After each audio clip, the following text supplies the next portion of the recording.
friends. If you're streaming you just set off my tinnitus. Oh, no. Okay, we check the streams. YouTube's got us. So we'll just hope that Chase doesn't come on here swearing like a sailor. But, even if she does, that's okay. Everybody needs to... Ooh, I didn't pay my phone bill yet. Facebook's got us. Gotta pay my phone bill. Sounds like you need lunch, too. No, I had lunch. My favorite place. Aha. Oh, you like Burger King? I like the Impossible Whopper. I also like... I can't remember the name of the other place that does the Beyond Burger, BurgerFi. I like BurgerFi's Beyond Burger. They're theoretically fancier than Burger King. And in my very inexpert, I'm just a vegetarian and eat these for fun opinion, the Beyond patties are juicier than the Impossible patties. So I do actually like the Beyond Burger because it just is juicier when it's cooked. However, I like an Impossible Whopper in my day as well. Okay, so Burger King's got the Impossible. Yes. Fi has the Beyond. BurgerFi has the Beyond, yeah. Okay, we got one of those close by, too. One of the, can't remember what it's called, near Irregardless Cafe in downtown Raleigh. Remedy Cafe or something has an Impossible Burger, but they cook it wrong. So I say give it a pass.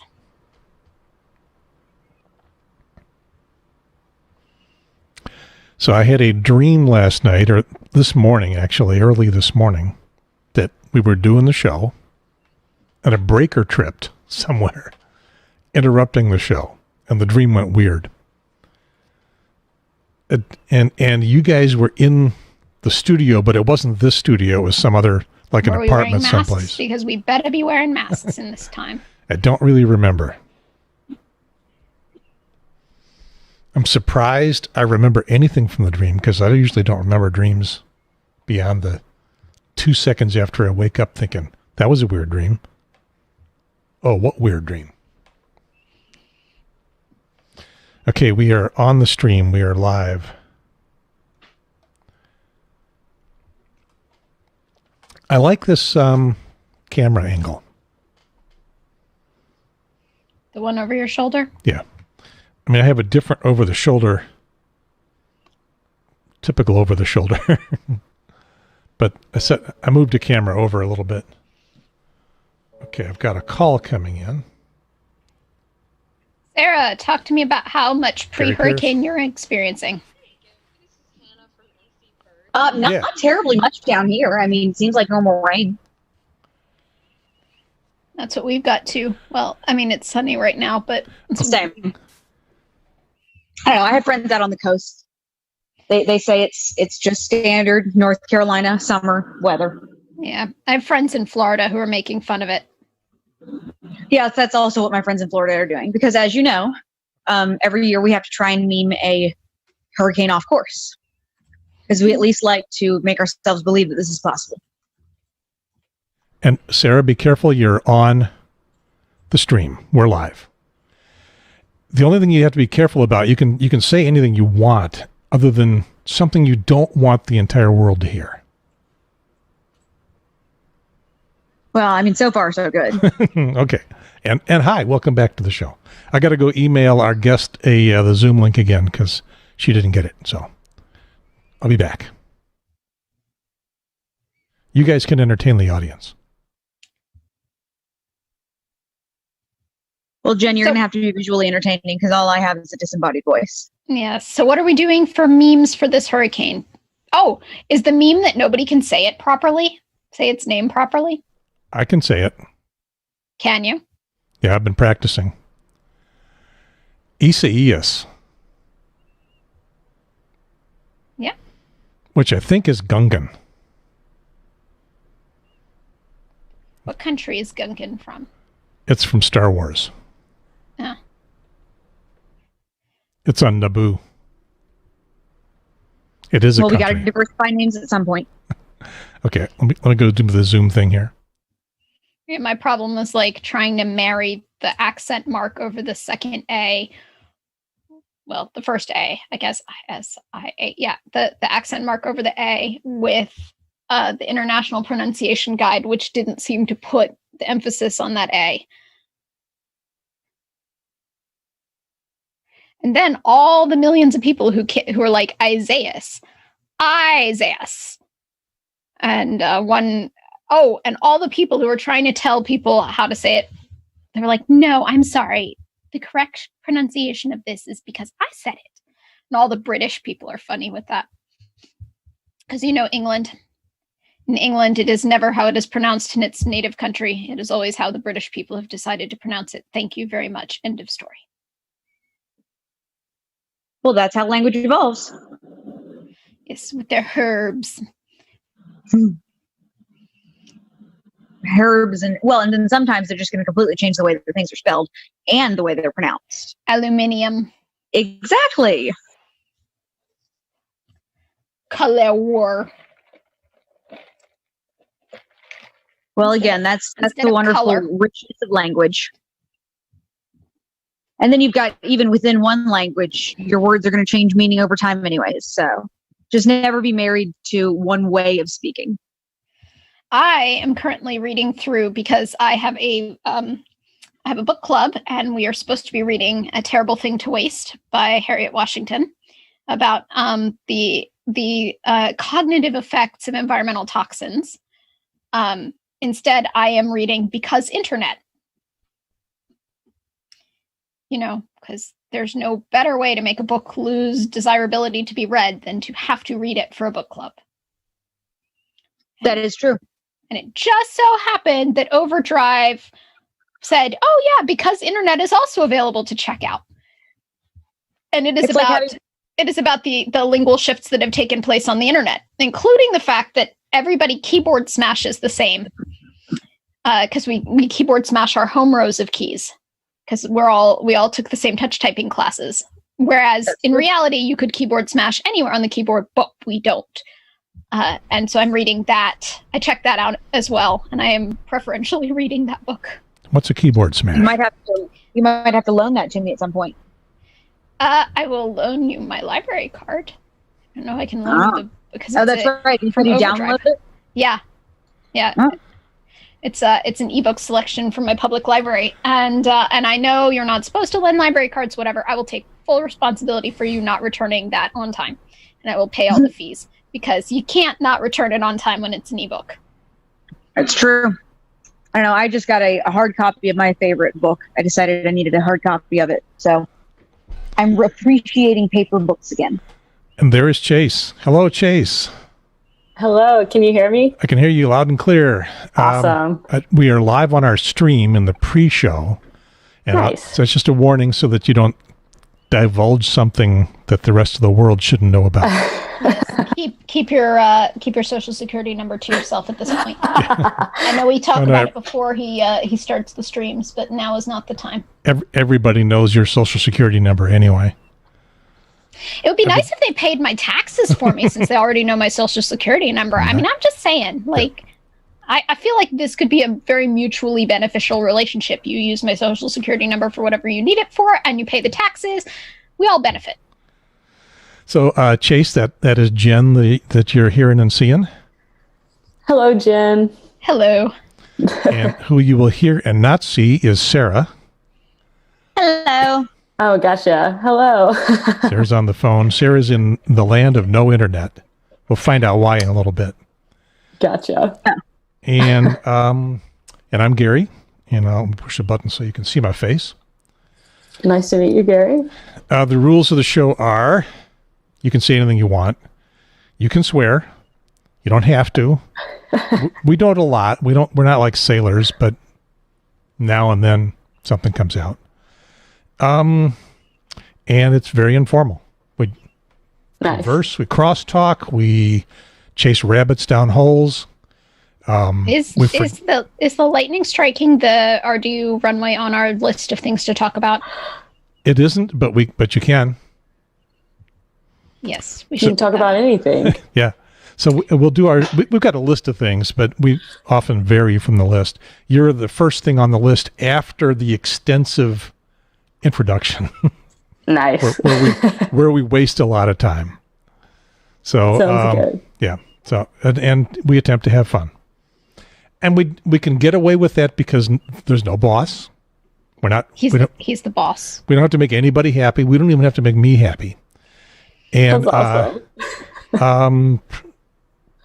There's no audience. We don't have to make them happy because they're not there.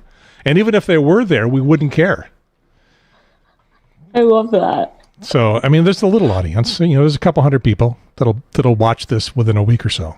Lightning strike. There we go. Okay, so you stuck that in there? Yes. Right. I just think it's cool. I think it's cool what can happen. Yeah. And it's a thing that happened locally that nobody talked about. I heard, my wife told me about it. So, the two of us know. Three of us know. Chase, do you know anything about a lightning strike at the airport on the runway? Sarah, do you know anything about it? I don't. Okay, so it's lightning struck the runway and it did damage. Well, don't tell anybody. That's the show. Well, unfortunately, none of us are flying anywhere anyways right now. So true. Yeah, it's just not on our radar. I actually drove through the airport on the way to. It was the Trump day. I wanted to see what the airport was like. Maybe it was the Pence day, and it wasn't. Terminal A was empty. Terminal C, there's no Terminal B.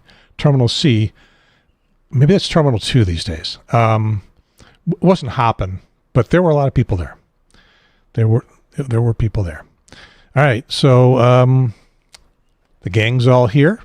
Let me push the magic button. From the studio, in the bonus room above the garage, on the north side of Cary, at the foot of Mount Belzoni, this is the Triangle Talk Show. That wasn't a very good triangle hit. I'm going to try that again. This is the Triangle Talk Show. It's a little bit better.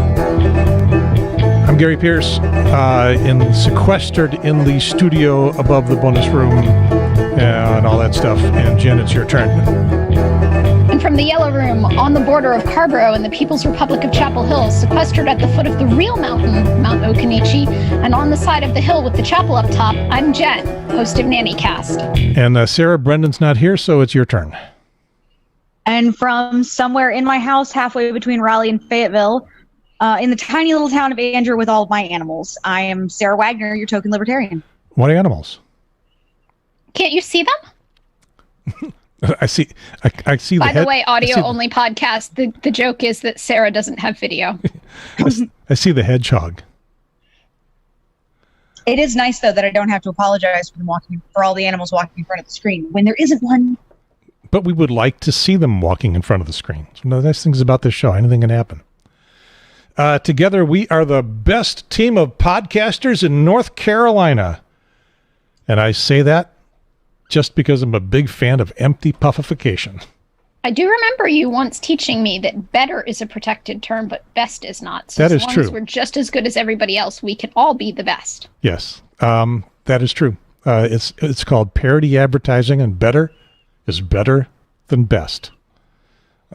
But I've already done that rant, so shouldn't do it over again.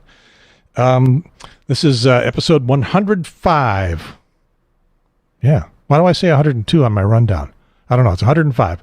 It's August freaking August 2, 2020. And who's got what on their bingo sheet for August?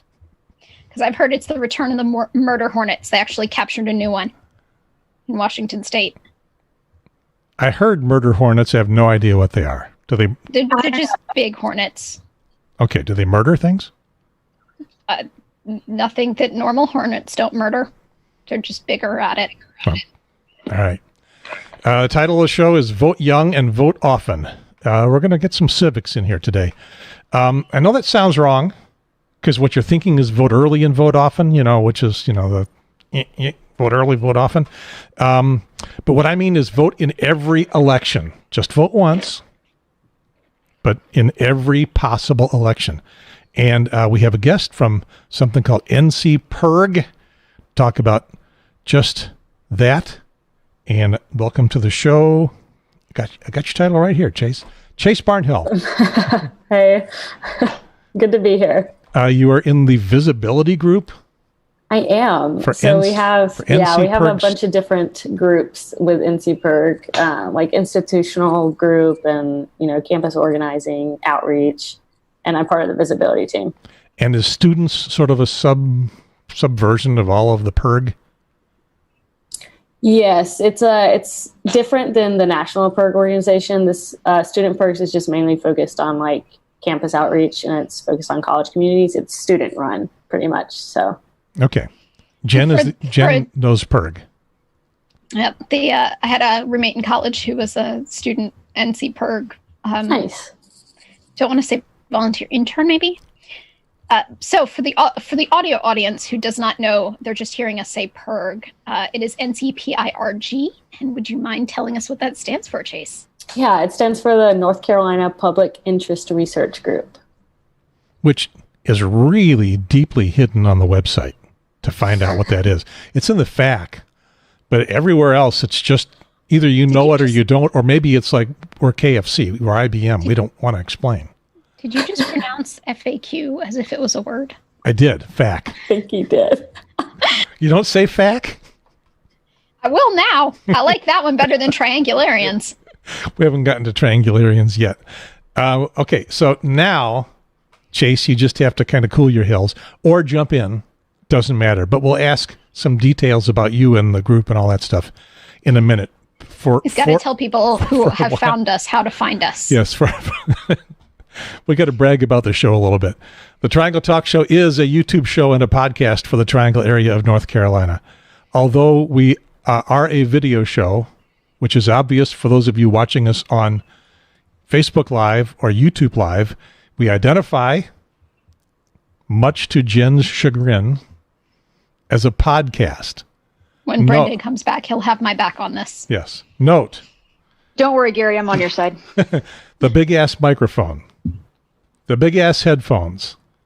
Jen doesn't have big-ass headphones. She's got in-ear monitors. Little-ass in-ear monitors. Yeah, and they're... but they make big-ass sound. Even better than big-ass headphones. That shouts podcast. And says here, I'm really just trying to weasel my way around Jen's objection to calling a TV show a podcast. However, Exhibit A, where have I got Exhibit A? Exhibit A, Marketplaces Make Me Smart, with Kai and Molly, says right here, News and Culture Podcast. It says it on the screen. Jen, do you agree? You can see that on the screen. Yes, because I can get them on my podcatcher. Exhibit B. Video podcasts do exist. Exhibit B. Marketplace Podcast. Note, for those in the video audience, the big-ass microphones, the big-ass headphones, even the spit guards or pop filters, because who cares whether you spit into a microphone. Jen, do you... Well, I know they do video to supplement their podcast, yes. I'm trying to beat you into a full concession. No, it's not going to happen. Really, Gary, I think this comes down to what is your primary intent of the show. Do you intend it for podcast consumption or do you intend it for YouTube consumption? There's only one reason why this is a video show, and that is because I am a former video engineer, and I did a video show before, and I had all of this equipment. It was just sitting here collecting dust, so why not? And someday it's going to break, and I'm not going to be able to afford to replace it, and then we'll become like the podcast that every other high school student does on a laptop. And it's going to sounds like a video podcast to me. It's going to sound like this on a laptop, just on audio. Where was I? So I haven't beat you into submission, huh, Jen? That RSS feed, man. That's what I'm holding out for. Yeah, I can't afford. I could do that. You could do it. The Twit podcast does that, and they host their own stuff. I just can't afford to. YouTube is free. Facebook Live is free. We talk about anything we want to. We aim more or less. Oh, but I forgot the gang sign. It's the gang sign. We have a gang. Yeah, He's trying to do air quotes. Sorry, Chase. And this was his version of air quotes. It was little hopping bunnies descending from the sky. We talk about anything we want to. We aim more or less at things that interest to our gang, our podcast gang, the Triangularians. Chase, is Triangularians a word? I don't think so. Jen, I like it though. For the audio audience, Jen is desperately giving her the cut sign. No. Sometimes we're local. Sometimes we get a little bit broader. This will be kind of local for a while today. We are, and Chase, you can opt yourself out of this. I believe that your group is nonpartisan. We, on the other hand, are unfair and unbalanced on the left-leaning side of politics, except for Sarah, who provides a downward perspective. I'm not, is it balance, perspective? Sarah, what are we? I just enjoy hearing you try and explain it every week. I'm here to provide some semblance of a different opinion, I guess. It's not balanced because you're not like over there on the right necessarily. Sometimes. Yeah. Okay. She's changing the axis up a little bit. It all depends on your spectrum, really, here, guys. Okay. You're here to provide something besides just, ordinary left-leaning stuff, which we need. We don't want any, full-on Trumper right-wingers, but somebody to rein us in and pull us back from our orbit. That's your job. Somebody to remind you that there are people, too. And as you mentioned last week, you're here for entertainment. That's what we're all for. And that's only when we get political. We're not always political. Sometimes we get political. The website is, and as I think somebody was just alluding to on the boilerplate, I should really explain that this is not just explaining what the show is all about. This in showbiz parlance is a bit. This is an official bit. It's why we spend so much time on it. It's fun. The audience loves it. I get email. The audience says, our favorite part of the show, it's the boilerplate. The website is Triangle Talk Show. I don't get any email. No one sends me email. The website is Triangle Talk Show. You don't tell people the email address. talk@triangletalkshow.com. I guess it should be in the boilerplate, right? I'm going to show you how to send me a tweet. The website is triangletalkshow.com. The Facebook group is Triangle Talk Show. The YouTube channel is Triangle Talk Show. The Twitter is @TalkTriangle. Just waiting for somebody to try to say Triangle Talk Show, because it's not. It is @TalkTriangle. At me sometime, somebody out there. Podcast-wise, we are on every podcast app, along with Apple Music, which is still iTunes on Windows, but why would anybody want to use it on Windows? We're on TuneIn, which you can try on your smart speakers. For some reason, by Amazon. For some reason, I have a link here on TuneIn, and now I don't know what it's going to send me to. And yet he's clicking it anyway, live on air, ladies and gentlemen. It's sending me to an ad. This is how you get viruses, kids. I put the link there. I just don't remember what I put. Try premium for 30 days. No, I don't. Okay, well, it's just us. It's just us. It's here somewhere. It's just us on TuneIn. And it's playing us. From the studio in the bonus room. And I can't make it stop. On the north side of Cary. This is how you get viruses, kids. It was one of our old shows. I don't know why I was bothering bringing that up. Proof that it exists. Yeah, I guess. But we believe you, Gary. We believe you. We're on Spotify, along with Michelle Obama. Episode... I'm not supposed to be showing that. I'm supposed to be showing this. Episode 1 is out of the Michelle Obama podcast. And now, that's what I want to get going here. Can I make it play? So let's just dive in. So we're going to just dive in.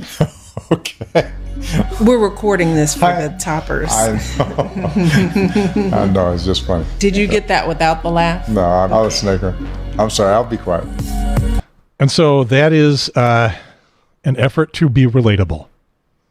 It's like the beginning of the show where we just kind of goof off for a while, except that eventually she gets to talking about what the subject of the show is, and we just about never do. My launch party invitation was apparently lost in the mail because they're exclusively on Spotify. We're on Spotify. I'm sure that they invited us to their launch party. Got lost in the mail. She is exclusively on Spotify, and you can listen with a free account. And now I am going to erase all the Michelle Obama stuff because she's gotten enough of a promo from us. Spotify Premium is now offering. Apparently, the Triangle Talk Show is brought to you by Spotify. Spotify Premium is now offering synced listening parties for music and podcasts. You do, Jen, you do listening parties, not on Spotify. I do watch parties. Yeah. I do synced watch parties, and I'm just thinking about what a crap show those watch parties are. So I can only imagine what a crap show a listening party would be. Because with watch parties, people are always like, what happens if I click here? Whoops, I accidentally paused it. Whoops, now I've restarted it from the beginning. Whoops, I've sent it all the way to the end. Oh, that's going to be fun. I'm not out of sync. We all have to start over. Yeah, it's interesting to see how people are doing their best to try and recreate some sort of level of connection, but sometimes it just doesn't quite work out that well. Works out a lot better for one person to stream the thing and be in full control over like the pausing, and just somebody else type in, I have to go to the bathroom, please pause.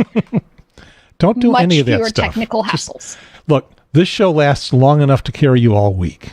So just stick around. By the way, Chase, I forgot to mention, you're welcome to stick around to the end of the show. We'll do your stuff in a minute, and then you're welcome to you can go. You can say, my God, I don't know what I got myself into. I'm out of here, or you can stick around.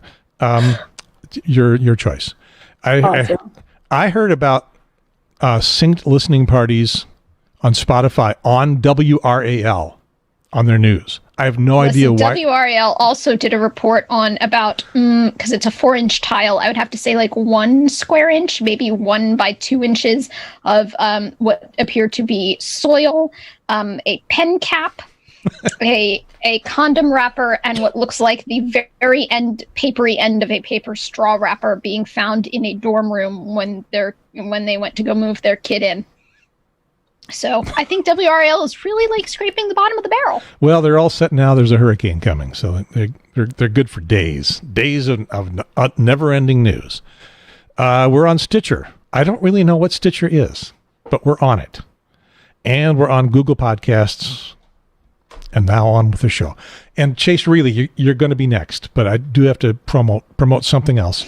I did a Tuesdays with Tillis last week. And there was a guy on it. His name is Ted Corcoran, and he is he's the local activist type guy. As a veteran, he went out to Portland for a couple days when he was hearing all the stuff that was going on out there, and he did a report to Tuesdays with Tillis on Portland, and it was one of the more interesting presentations that was done for Tuesdays with Tillis. Tuesdays with Tillis is a local activist group, mostly all white people, mostly all white women. They used to march in front of the federal building on New Bern Avenue on Tuesdays. That's where Tillis's office is. I don't know if Burr has got an office there or not, but Tillis does. And they would march there, carry signs, chant, play songs. It was very, 60s hippie vibe kind of protest. Did you ever get out to one, Chase? I did not know, but I've heard of Tuesdays with Tillis. Yeah, they'll be glad to know somebody's heard of them. Yeah, I have a couple friends I think that have went out to that. And once the COVID's hit, they have been doing the Zoom thing like everybody else. So this was something that Ted did, and so we made I edited a short version of it. Short, but it's 30 minutes. I'm going to introduce our speaker. I'm really excited that he's with us today. So that's Karen Ziegler. This is one of those groups that doesn't have leaders because we don't do leaders in left-wing protest groups. It's very level, very flat. But Karen does all the stuff, so I'll call her the leader. And talk to us about exactly what is happening out there, and I am going to turn this over to him. I'm not going to play the whole thing because it's 30 minutes. So much, and I was telling Karen this before, I'm really excited to speak to all of you. So what I really wanted to do is just let you know that it is there, and I'll put a link in the on the website and in the show notes for Triangle Talk Show. And what Ted did was he shows in a half hour what was really going on out in Portland. That it was not anything like what you see on the news, which is the regular news makes it look like the city's burning down and there are peaceful protests. Fox News makes it look like the city's burning down, period. And what Ted shows is that nothing's burning down, and it was contained in about a 2 or 3 square block area, and it was 98% peaceful protest and about 2% violence that happened later at night, kind of like in Raleigh, and we don't know who the violent people are, whether they're part of the protest movement or just people that like to, they're anarchists and they just like to create violence and stuff. So anyway, it is on the Triangle Talk Show YouTube channel, which is youtube.com/Triangle Talk Show, if you want to go look at it right away. But I'll put the link specifically on the website. And now, Are we still doing the flash bulletin or whatever that was thing? I don't know what you're talking about, but go ahead. Well, I was just thinking I'm going to get so much crap from my anarchist friends if I do not speak up for your definition of our anarchist there. Oh, please. Anarchy doesn't just mean violent. Anarchy is lack of leadership. Yeah. So like you just described a lot of leftist movements as anarchical in nature. So yeah, anarchy doesn't just mean violent. And gosh, there was some newspaper recently who had run an article on let's see who the real anarchists were and was saying it's the feds. That's literally the opposite of what anarchy is. and now I know why Sarah's here. Just for everyone's amusement. Yeah, not letting us get away with anything. And I appreciate that. And finally, our guest, Chase Barnhill from NCPIRG, which is, it's shown as NCPIRG, no spaces. Squash it all together. And I got your website up here. I might as well bring that up onto the screen and ask you what it's all about, and maybe a little bit of background of Chase Barnhill. Who the heck are you? Yeah, so I'm a senior at North Carolina State University, and I'm majoring in political science with a concentration in law and justice, and I'm also majoring in criminology. And so I came into school thinking I was going to do just criminology, and then junior year, I believe, I added political science and completely rocked my world. And I realized I definitely want to stay in the political world because our everyday lives are just affected by politics. So I'm really glad I added it. And then I was supposed to go abroad this summer, actually, and that got canceled, of course, with the pandemic. Oh, so yay, you get to be here instead. Yeah, yay. But then I found NCPIRG was just hiring interns for the summer. So I said, okay, sure, I'll try that out. And honestly, it's been a great experience. And so NCPIRG stands for the North Carolina Public Interest Research Group, like I was saying earlier. But yeah, I hopped on with the group and I joined the visibility team, which is basically just getting NCPIRG out there so more people know about, what NCPIRG Students is. So what everybody else calls public relations. Yeah, exactly. Yeah. So you guys just invented a new word for public relations. And why not? Because it sounds so much cooler. Visibility. Yeah, well, public relations sucks. It's got a really bad rap. Exactly. So. But yeah, so yeah, that's pretty much what I've been doing this summer with NCPIRG. And recently we had a video launch event that I've been working on all summer with the visibility team, just doing a live video kind of thing, like a compilation. And we did students from NC State and it turned out really well. You can find that on our Student PIRG Facebook page, and check that out. That's just something that we've been working on specifically all summer with the visibility team. I'm trying to decide if I actually had that, because was it you that was doing the song? Somebody was doing a song. Yeah, so there was, we had, at the launch event, we had live, like, local musicians, so we had live music playing, but in the NC State video, the live video, there's a song at the beginning, but not really, like, a music throughout the whole thing. It's just mainly people talking about why they vote students at NC State. So who is a PIRG, and why would I need one in my life, and does it require feeding and water changes? No.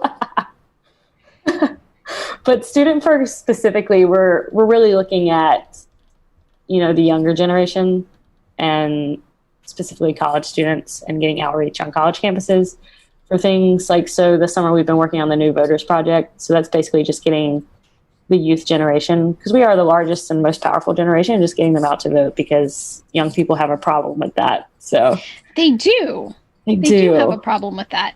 And yet they can manage to use TikTok and Korean boy groups to manage to, like, screw over Trump, but filling out a voter form.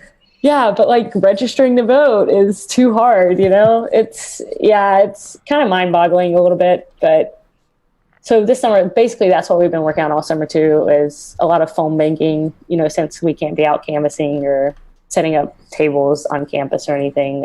So we've been doing a lot of phone banking.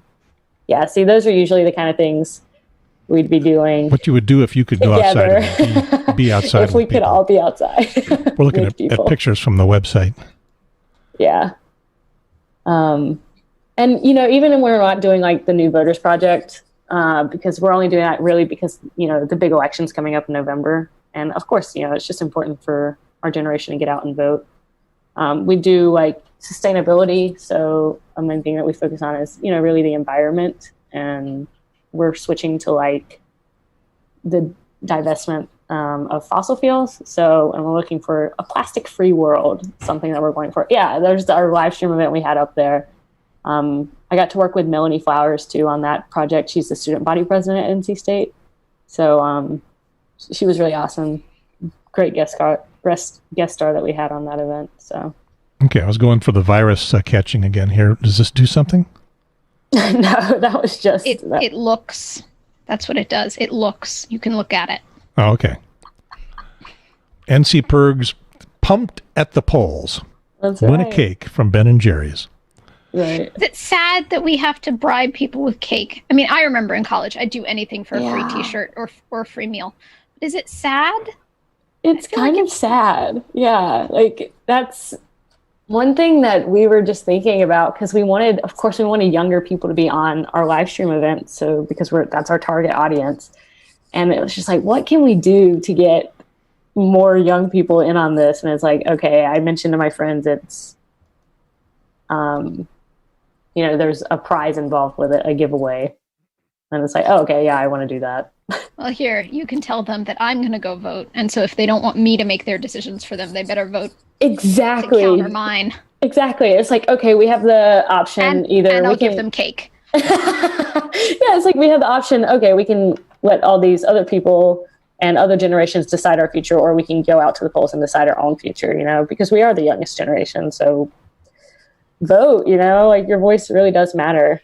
Since you're at NC State, I'll say that I have had discussions with some of the faculty members, and I do mean like two when I say some, about the fact that you guys don't get off for election day. And sometimes people don't know how to get an absentee ballot in enough time and can't make it home to their home polls and all of these other things. And so I have worked with all two of those professors and found out that they have a little discretion in terms of counting excused or unexcused absences, to convince them that if a student shows up with an I voted sticker from early voting, which might have taken place on a school day or whatever, that it becomes an excused absence, because missing class in service to democracy should be an excused absence. Yeah, I agree completely. I have, you know, I'm in political science, so I know a lot of those professors. I know myself, like, for the primaries, we had an excused absence to go vote for the day, so that was fine. But I mean, I'm not sure about other professors, you know. And I think that was more so just because it was a political science professor or something like that. But I mean, it's definitely important, but. And I went to college and I registered to vote initially in my home. I changed my registration so that I could vote in the town in which I went to college, so that I could go vote in person and didn't have to worry about getting an absentee ballot in advance. And I will say, yeah, I'm the same way because I'm not from Raleigh and I'm currently living in Raleigh, and I will be living in Raleigh by the time the election rolls around on November 3rd. And so I'm trying to actually change my address right now. I just moved into a new apartment. And I will say it's pretty difficult. You have to have a printer, and there's, that makes me worrisome for a lot of people that don't have printers or. That's to print the absentee request. Yeah. And also just to update your voter registration. You can do it with the DMV. So we have that on ncstudentvote.org. You can go on that website and do it through there. If you have a North Carolina driver's license or right, ID if you have card, a North Carolina driver's license. Which a lot of out-of-state students wouldn't have. Exactly. And so that is one way to do it, but particularly I like to do it more on paper so they know, like my sex or my demographics, everything like that, because it doesn't count that on the if you do it through the DMV. So it can get a little wonky, but that's definitely one way to do it. But I'm trying to do it in person now, and you have to have a printer to do it that way. So you probably feel, you may be getting the impression that you feel very much at home with Sarah and Jen and me, sort of. I'm old, but I voted. My first election that I voted one was in I looked this up, 1971.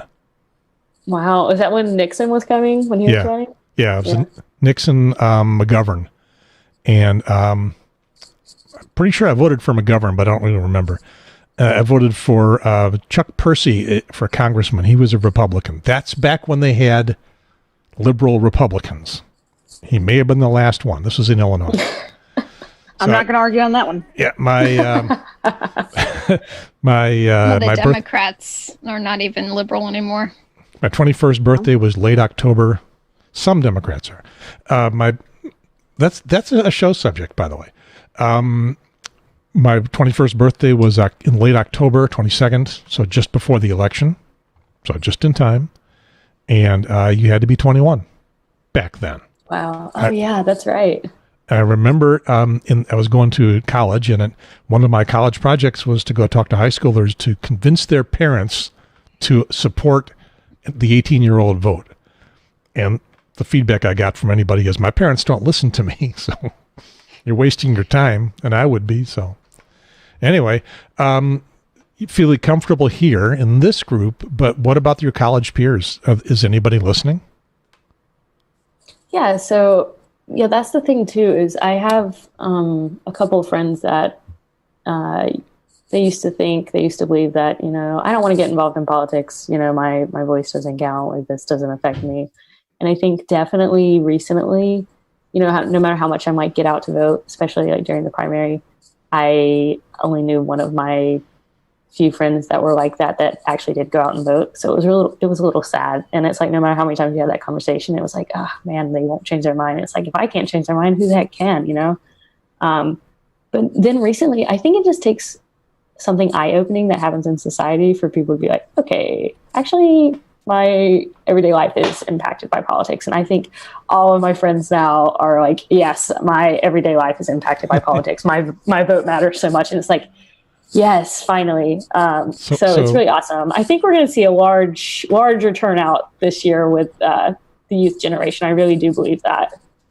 If my voice isn't going to be counted, they're going to have to work to discount it. Exactly. Make it easy for them. Exactly. So what are you going to attribute this current situation? What of the several things that are going on that will attract students to actually vote? What is it? Is it Trump? Is it COVID? Is it, those are the two things that are happening right now. Murder hornets. Is it a hurricane? Yeah, it's like what is not happening right now, actually. Is it the fact that Trump threatened to delay the election, which he couldn't actually do because the guy who swore to uphold the Constitution hasn't actually read it ever? Yeah, I think it's mainly, there's a lot of social movements that are going on right now. And I think people feel one way or the other about that. No matter how they feel about that, it's, okay, I'm going to go vote either to stop this or keep it going. So I think that's definitely hitting home with a lot of people, such as I believe such as the Black Lives Matter movement. And I think that's something that's either you're for or against it. And it's okay, I'm going to go out there and get my voice heard, to put a stop to it or keep it going. And it's I think that's definitely a driving force right now. And I think, Greta Thunberg, everything that happened recently in the past year with her when she just blew up, I think a lot of younger people are really relating to her when it comes to the environment. And so that's something that, NCPIRG we work on, and student PIRG as a whole, we work with the environment. And it's just I think the younger generation is just pretty much okay, our environment's not doing great right now. And, this is going to impact our future. This is going to impact our kids' future. And I think it's pretty much the younger generation just has an understanding that this is happening and we need to stop this. So I think those are two main things. I definitely think with the pandemic, I think a lot of people have had time to sit at home and just think and really think about their place in society and, their voice and where they stand. And I think it's been good for a lot of people and bad for a lot of people. I don't know, but I think definitely the coronavirus and, just how things are being handled, our country compared to, other countries. And I think, like I said, I think just a lot of younger people have had time to think, really. So I think those are 3 things that are going to drive the vote this year for the younger generation. I was accusing you of being nonpartisan about this. Are you? Yeah. Definitely. So you are just as happy to have, Trump supporters get registered. It seems to me like anybody who is a Trump supporter, a young Trump supporter, is already very much motivated to be registered and be ready to vote. Maybe I would think, I'm not so sure about the left-hand side of things. Right. I know that I guess the left side has more trouble turning out at polls, notoriously so than Republicans do. But I think, I've called phone banking this year. We don't look at, political affiliation at all. It's just looking at registered voters and just asking, especially the youth. So we're looking at people, I don't think over the age of 25 or 26. And so between 18 and 26. And we're just calling them just to make sure their voter registration is updated. That's the main thing we've been focusing on is with the pandemic. Are you registered to vote? Are you do you need help changing it? Because we don't know if you're going to be in your hometown, when school starts, or you're going to be at school. So that's the main thing we've been working on with the New Voters Project, and also just getting people registered to vote. So that would be people that aren't registered voters. So just peers, family members and peers. So we've been doing a lot of outreach with that, and people that have just signed up previously on college campuses, just I'm interested in, getting involved, but not registered vote. So we have their phone numbers, their contact information. So we just call them up. And so there's really there's no telling who we're reaching out to. It's just, I think it just matters in general, just to get the youth out to vote. Really, it can just make a difference either way, especially in North Carolina with us being a swing state. There's no telling if everyone goes out to vote in the youth generation, what can happen, So these are cold calls you're making. Yeah, pretty much. Yeah. How does that go? A lot of people that we have on signups. I will say some of it has been pretty bad. Some of it has, because I think one person I called, man, some people like to play pranks. Some people are rough. I called one person and then they said, they didn't answer the first time. So we called twice, just to get people to answer phone. Because if you see a number you don't know the first time, usually you won't answer. But if you see it's twice, you're more likely to pick up. So I called this person again and they answered and said that it was a pet crematorium or something. And we burn them and you kill them, we burn them or something. I was just whoa, that was a dark, sick joke. Just sick. And it was just and I looked up the number after I got off the phone because I was that's a little traumatizing. And that was not an actual thing. And I was just there's some dark people in the world. What? Who thinks of something like that? But it's awesome because we have registered. Does that throw you, or are you cool? It threw me a little bit. I was just like, oh, okay, thank you so much. Like, bye. Hangs up immediately because I don't want to get involved with that. But yeah, we've registered, I believe, 400 people this summer, just in NCPIRG in general. So that's pretty awesome for us. But we've reached out to a lot of people because the contact rate isn't the highest with phone banking, but like it's the next best thing you can do besides canvassing. So, I mean, getting 400 people registered to vote, you never know what that can do, especially with local politics. Do you find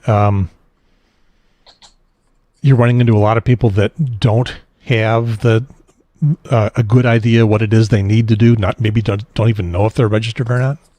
Yeah, there's some people that have really good questions.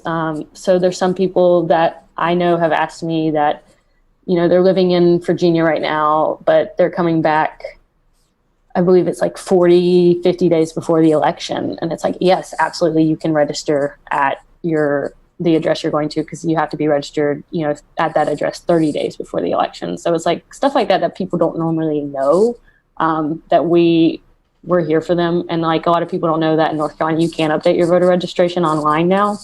So with the DMV, if you have a driver's license. So yeah, it's a lot of things that people didn't know that we're making sure that they understand you can do this and it's fine. And then with absentee ballots, when you vote by mail, it's you have to have at least one signature now. So when you do vote, if you do choose to vote that way, so it's letting people know, you know, those kind of things. Do you have a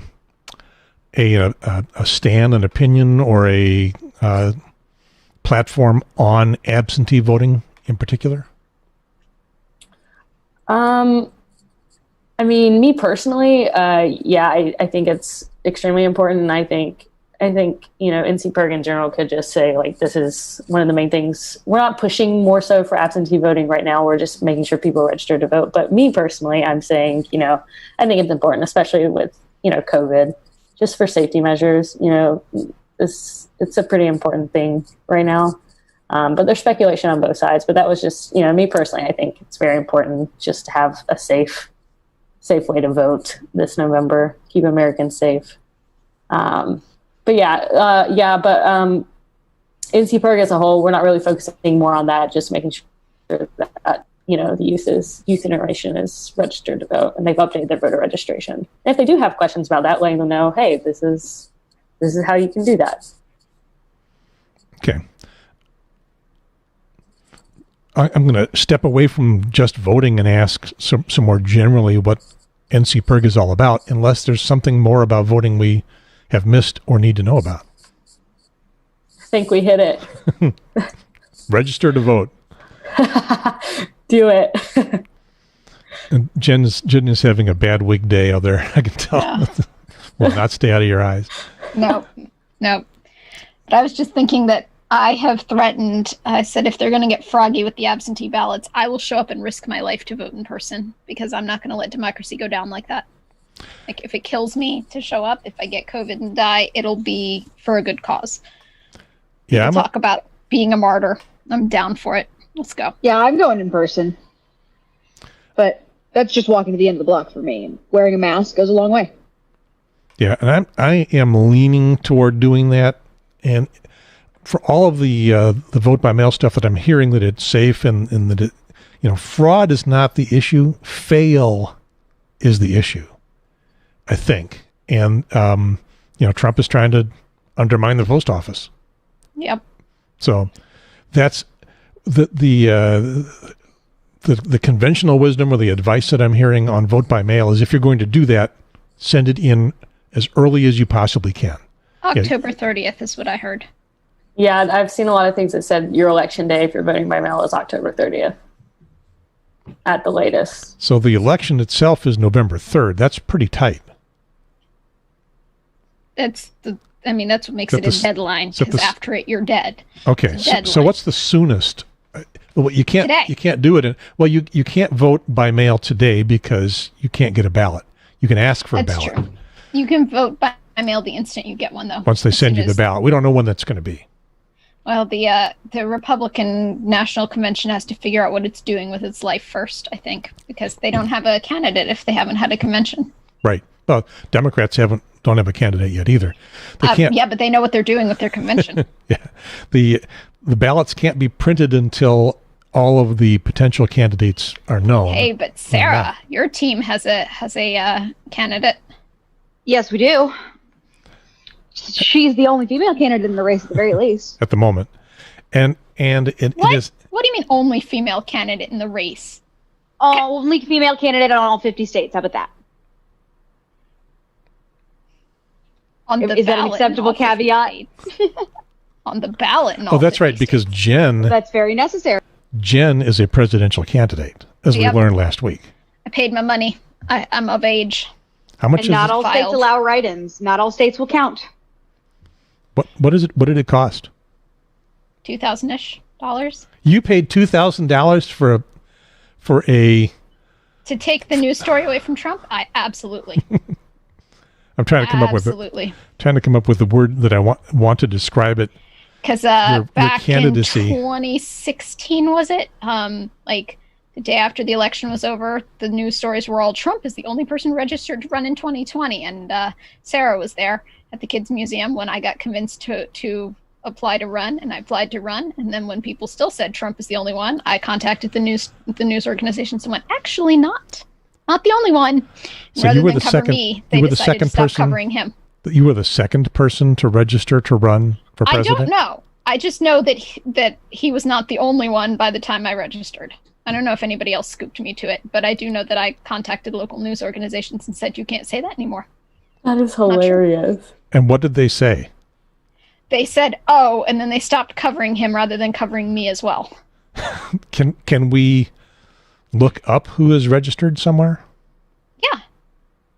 I don't know where, but yeah. Well, there's 1,137 people registered for president to run for president right now that are all qualified. It's a pretty extensive list.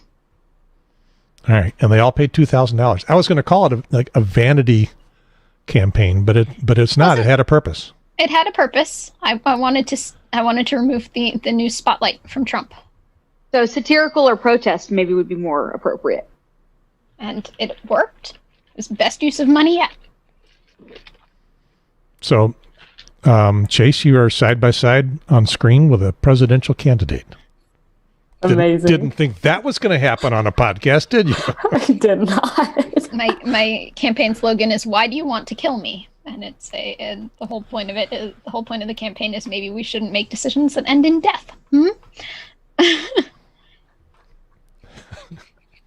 It's great. It covers healthcare. It covers the environment. It covers police brutality, Black Lives Matter, like everything. It's perfect. Do you have a campaign manager? No, Sarah was supposed to be it, but as you can see. Do you have a PAC? No. Do you take dark money? No, I don't take any money. Therefore, I don't need a treasurer, which is great. You should take dark money if anybody offers it to you. What? Sarah's saying you would take dark money.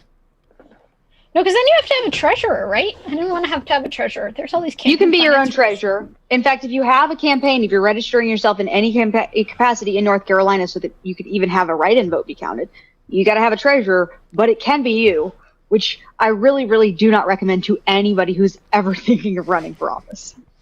Because you could end up in jail. I mean, you have to have money also that passes through to end up in jail. Chase, are the political people that you normally deal with this wacky? This is a first for me, I'm not going to lie.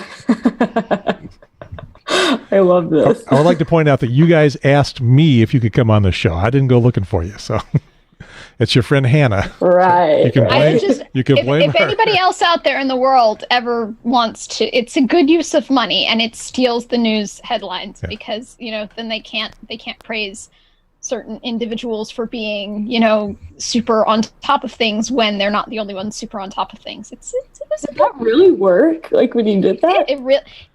I'm asking you to rewind your memory back to November 2016 and recall that Trump was getting a lot of press for like 2 weeks and then nothing.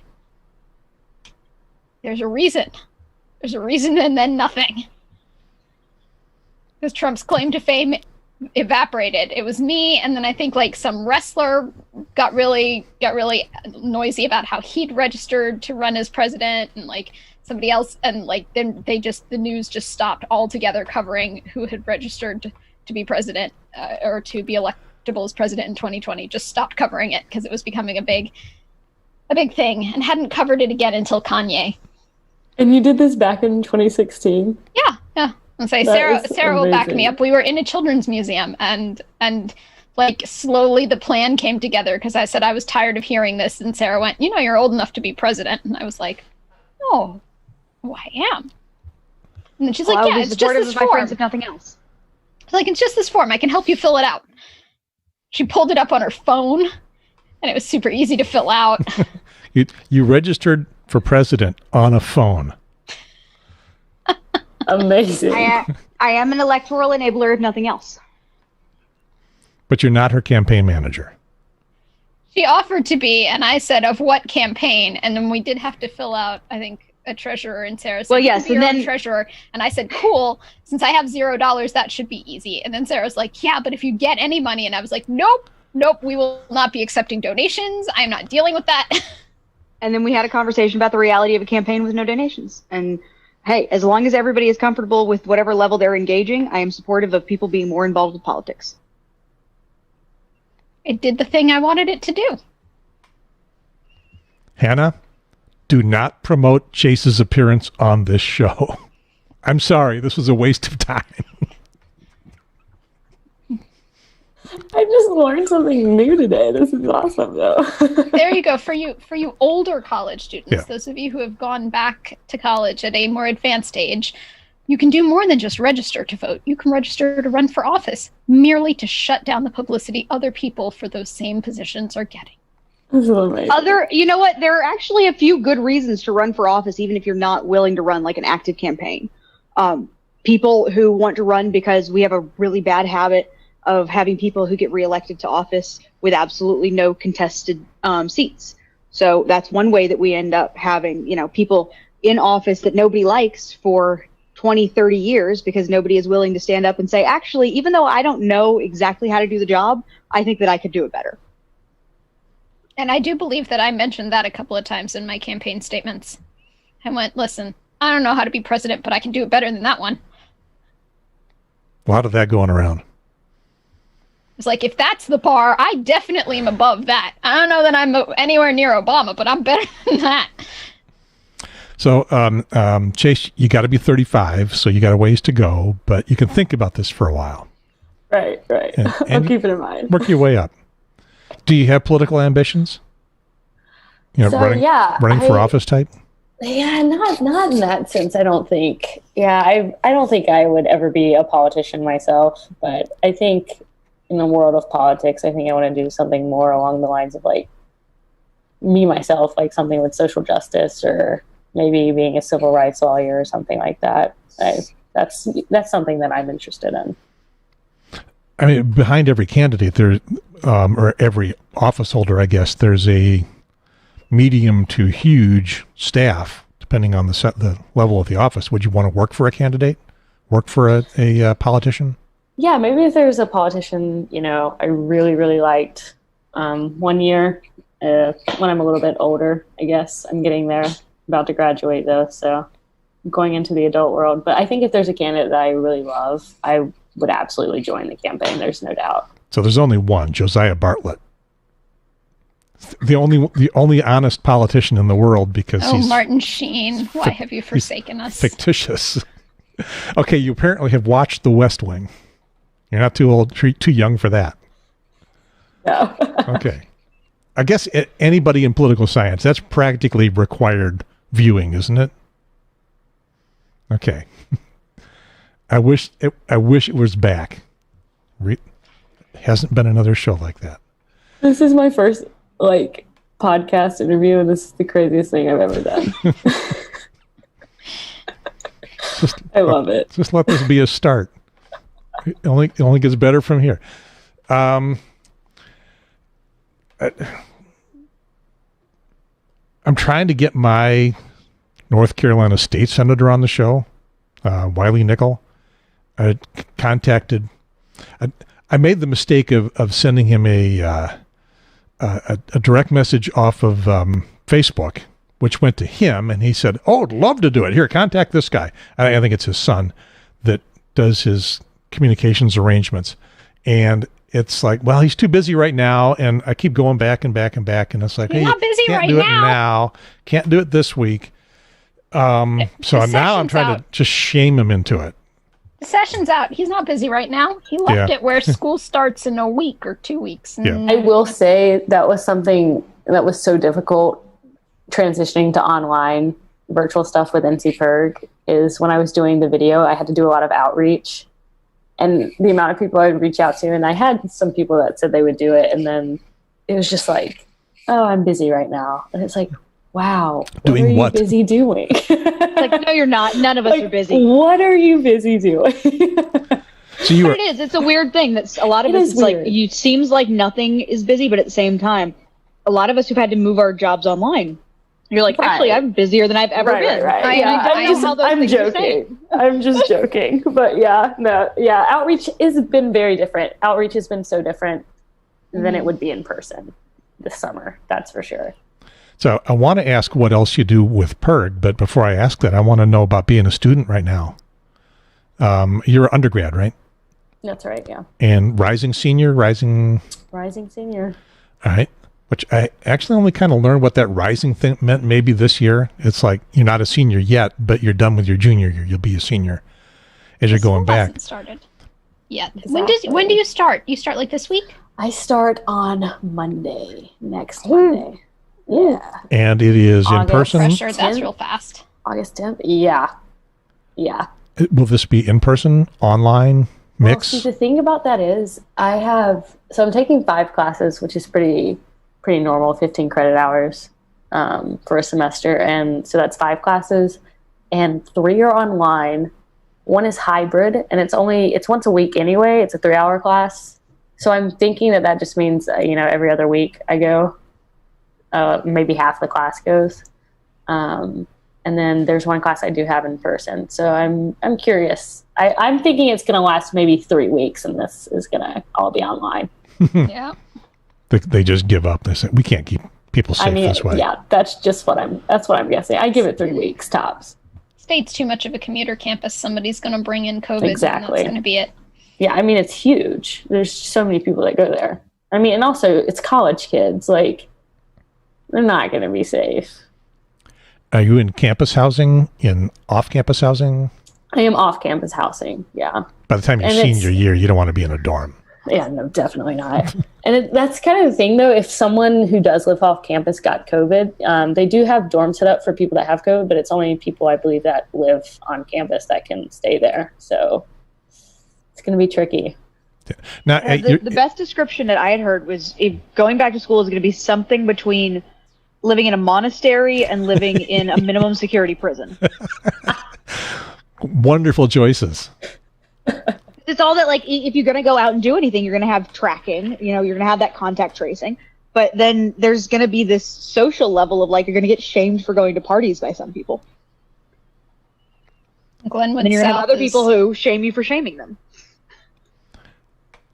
What's the buzz on campus about that? Do you have your Pollyannas that say, "Oh no, don't, no partying for us," and your jocks and I don't know what the language is these days. Yeah, so I guess like student athletes. So they actually, my roommate works for the football team at NC State, and they're still having a football season, which is kind of crazy to me. There's 10 games that we're going to have, but there's 5 home games, which is insane. But it's still happening as of now. And they sent out an email 3 days ago that that's the new schedule. And she was just saying that the coaches have really been like, you guys don't go anywhere, go home. Like, if one of you gets COVID, it's over for the season. Like, this is over for us. But I mean, even when you're getting told something like that, I think, it's like I said, it's college kids. Like, I feel like if people aren't in the situation where someone they know is really can be affected by COVID, and I mean, I know everyone can be affected by it. It doesn't even matter how healthy you are. But I mean, when people have like immunocompromised family members or friends, I feel like if it's not in your face, a lot of people aren't taking it seriously. And so I have a new roommate that does have an immunocompromised family. So, I mean, we're just working around that on our college campus, because there's 4 girls that live in this apartment, and we're just going to try to figure out what's the best thing we can do, you know, to keep her safe and make her feel safe. And I mean, I myself, I don't want it. I mean, I don't think anyone wants it. And I don't want to risk getting it. So I haven't been out in 4 months. So I'm just taking it as I go. Do you feel like your college life has been stolen from you? It's hard. I'm a big football fan. So, and I know the season probably it's not going to happen. And I think it's going to be very different. So I think if that's taken away, I will be very upset. I mean, but I will understand completely. But it's just my senior year football season. It would just be really sad. And I think it's just going to be a different semester. And I think you can just make the most of it however it is. But in a sense, yeah, I think it's going to be different. I feel like no one can relate to this until like right now. Like, how is this college semester going to be? So we'll just see how it goes. Yeah, you might be able to resurrect one last semester if vaccines come along fast enough, right? For next year. Hopefully, yeah, hopefully. They're in testing at Duke. Nice. They're in human trials. Yeah, but everybody who's being legitimate about talking about the trials is, we're starting the trials now, but it won't come out until first of next year at best. Yep. Because the trials take a long time. I mean, this is really, really fast to get to human trials anyway. Yeah. Yep. But it's still going to be what Trump is ballyhooing just before the election. I've got a vaccine. Can't have it till January, but I've got one. He's got a lot of things. Yeah. The gall, the audacity. When you're an outreach person for PIRG, are you advised not to reveal your own personal politics? Yeah, definitely. I mean, we are nonpartisan, so we do let people know some of the things that we do work on. So we work on college affordability. So something that I think StudentPIRGs has really worked on is this textbook program that they're doing just to get professors to sign on. They've worked with the National PIRG Organization and student government associations to get cheaper textbooks, to get professors to look into getting a cheaper alternative to textbooks for students. Because, I mean, it's very expensive for textbooks. So that's something that we've accomplished with PIRG. So we just highlight, college affordability in the sense of textbooks is one way to do it. And then, we work on, plastic-free solutions on a college campus. And we've been working on the New Voters Project. So it's kind of like whenever you do outreach to people, you just give them a gist of who we are, some of the things that we work on. But then also, we are a nonprofit, nonpartisan organization, but these are some things that we work on. And then they take it from there, however they feel about that. College affordability is hiding in the Democratic platform someplace, is forgiving student loans, making undergraduate college free for everybody. It's cheaper for taxpayers overall. It should be a fiscal conservative talking point too. But it isn't. Don't you want to spend less money as a government? So can you sign up for that kind of platform, or does that make it dicey? Yeah, I think it makes it a little dicey if we start leaning towards a particular party or a political group. Whenever you get out of the nonpartisan realm, I think it just gets a little bit more dicey, especially, on a college campus, there's so many diverse opinions, especially at a young age when people are coming into new thoughts and ideas, especially, and with professors too, when you get just exposed to new information. Because I'm completely different than I was growing up, me personally. But I think it's just up for interpretation, just letting people know that we are, you don't have to be Democrat or Republican. You can be, like Sarah, libertarian or something like that. It's just you don't want to turn people off going towards a particular party. There's a lot of people I know that are, really into being a socialist or a democratic socialist. or that, or, you know, they really identify with the Green Party, or they're libertarian. It's like, you don't want to say, oh, we're just a Democratic party or a progressive party. And it's like, yeah, but it's like, okay, maybe some people aren't for that, you know, just being open to everyone, I guess. So, while this may not be a great vehicle for promoting PIRG to the public, you know, but Hannah, don't make this, you know, something for Chase to be out there for PIRG. What this is this is your application to every company's PR department to be their PR director, where you stuff your own feelings and values down into a little can where they can't be seen anywhere. And I can promote you. Watch how good I am at this. I just ruined Jenna. I have just ruined her life. I don't know about ruined. I apologize.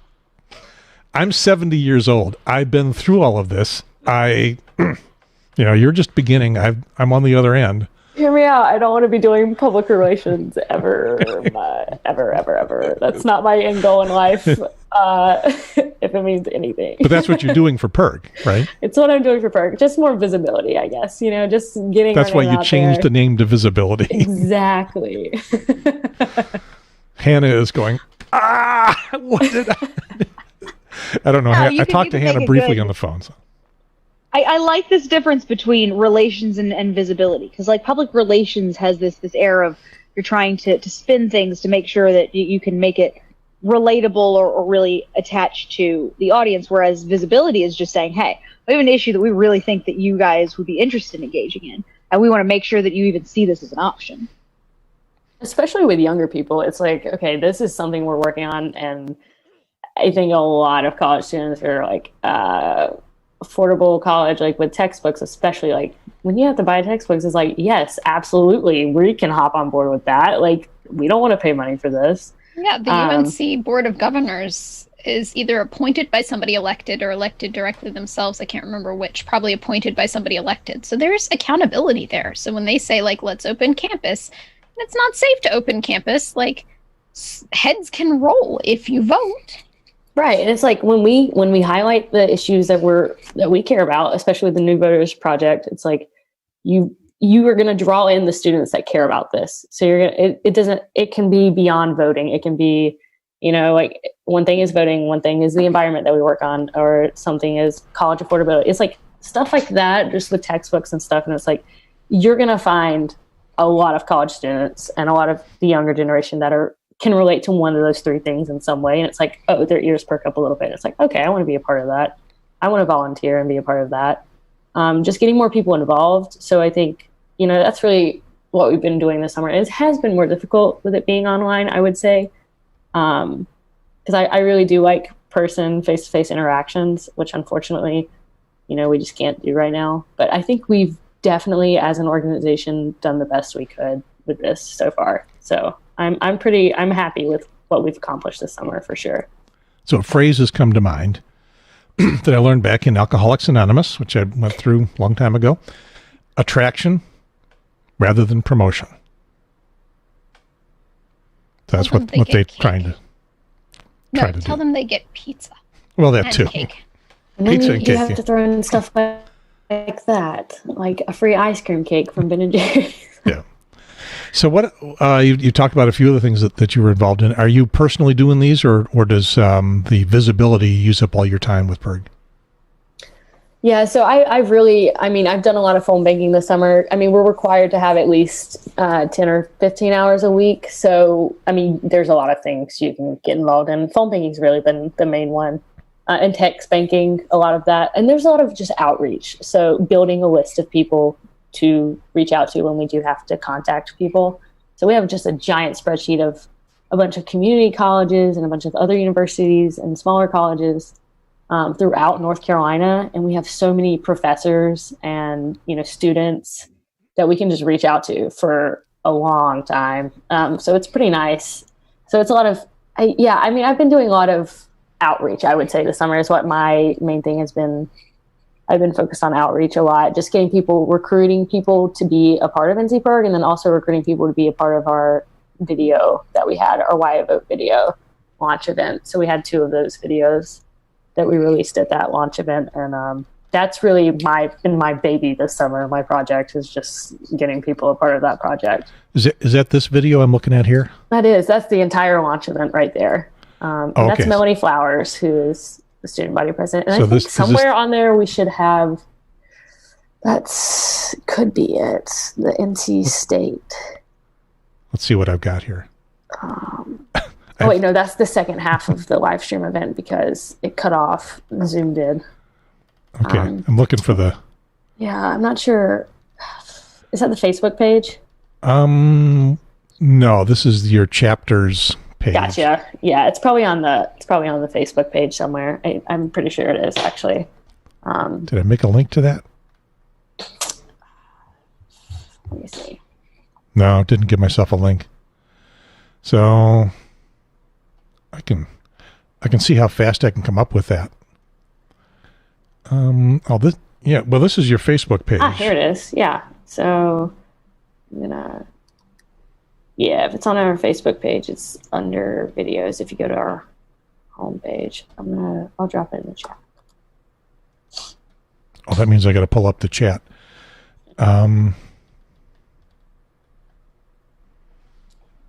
Yeah, is that through Facebook? Yeah, it should be student perks. So instead of NCPIRG, look at the student perks. Okay. So that's our national. I think that becomes too difficult for even as something as falling apart as the Triangle Talk Show. But I know I looked at it, and somebody got out a guitar and was singing and stuff. It was fun. Right. Yeah, that's what the launch event. Okay, so if somebody wants to come and play in your sandbox, what do they do?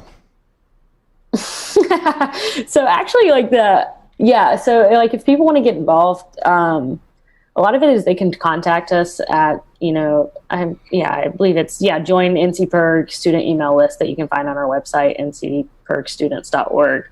That's a way to get involved if, you just happen to hop on our website and you're like, oh, I'm really interested in that, And you got to be a student someplace? No, you absolutely don't have to be a student, no. You can definitely volunteer. We've had older people volunteer with us for a lot of different events that we've had. So we've had a bunch of outreach events or phone banking. Anyone of any age can hop on for that. You do not have to be a student. So we have a lot of volunteer opportunities just to get more people involved. But if you want to be an intern or that part of NCPIRG, you do have to be a student on a college campus. But yeah, those are just ways to get involved. And even if you're on college campus, if you just want to volunteer at some of the events that we would have normally in person, we'll probably do a lot more phone banking this fall because we will be online again just because, rates are just going up with the coronavirus. Yeah. Is PIRG well known in the college community? So we used to have, I didn't know about it at NC State because we didn't actually have a chapter. We did my freshman year, but I didn't know about it. But I had a friend who was actually on a part of the team freshman year, and she was a first year student.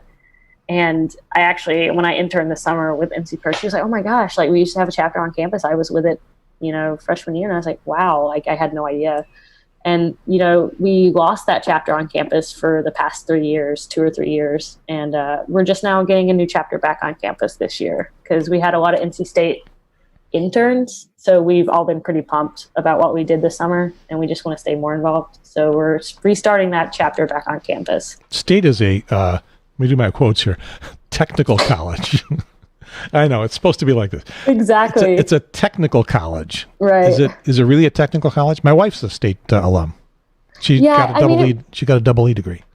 Nice. Yeah, that's awesome. Yeah, it really is. But the people I surround myself with, just because I'm in the College of Humanities and Social Sciences, it's just very, I don't know. I know a lot of engineers and people in STEM, but it's I don't really talk to those people at all, really. You know how to tell the extrovert engineer at the engineer's Christmas party? No. They're the one who showed up? They're the one who's looking at somebody else's shoes. I they're the ones that showed up better. Yeah.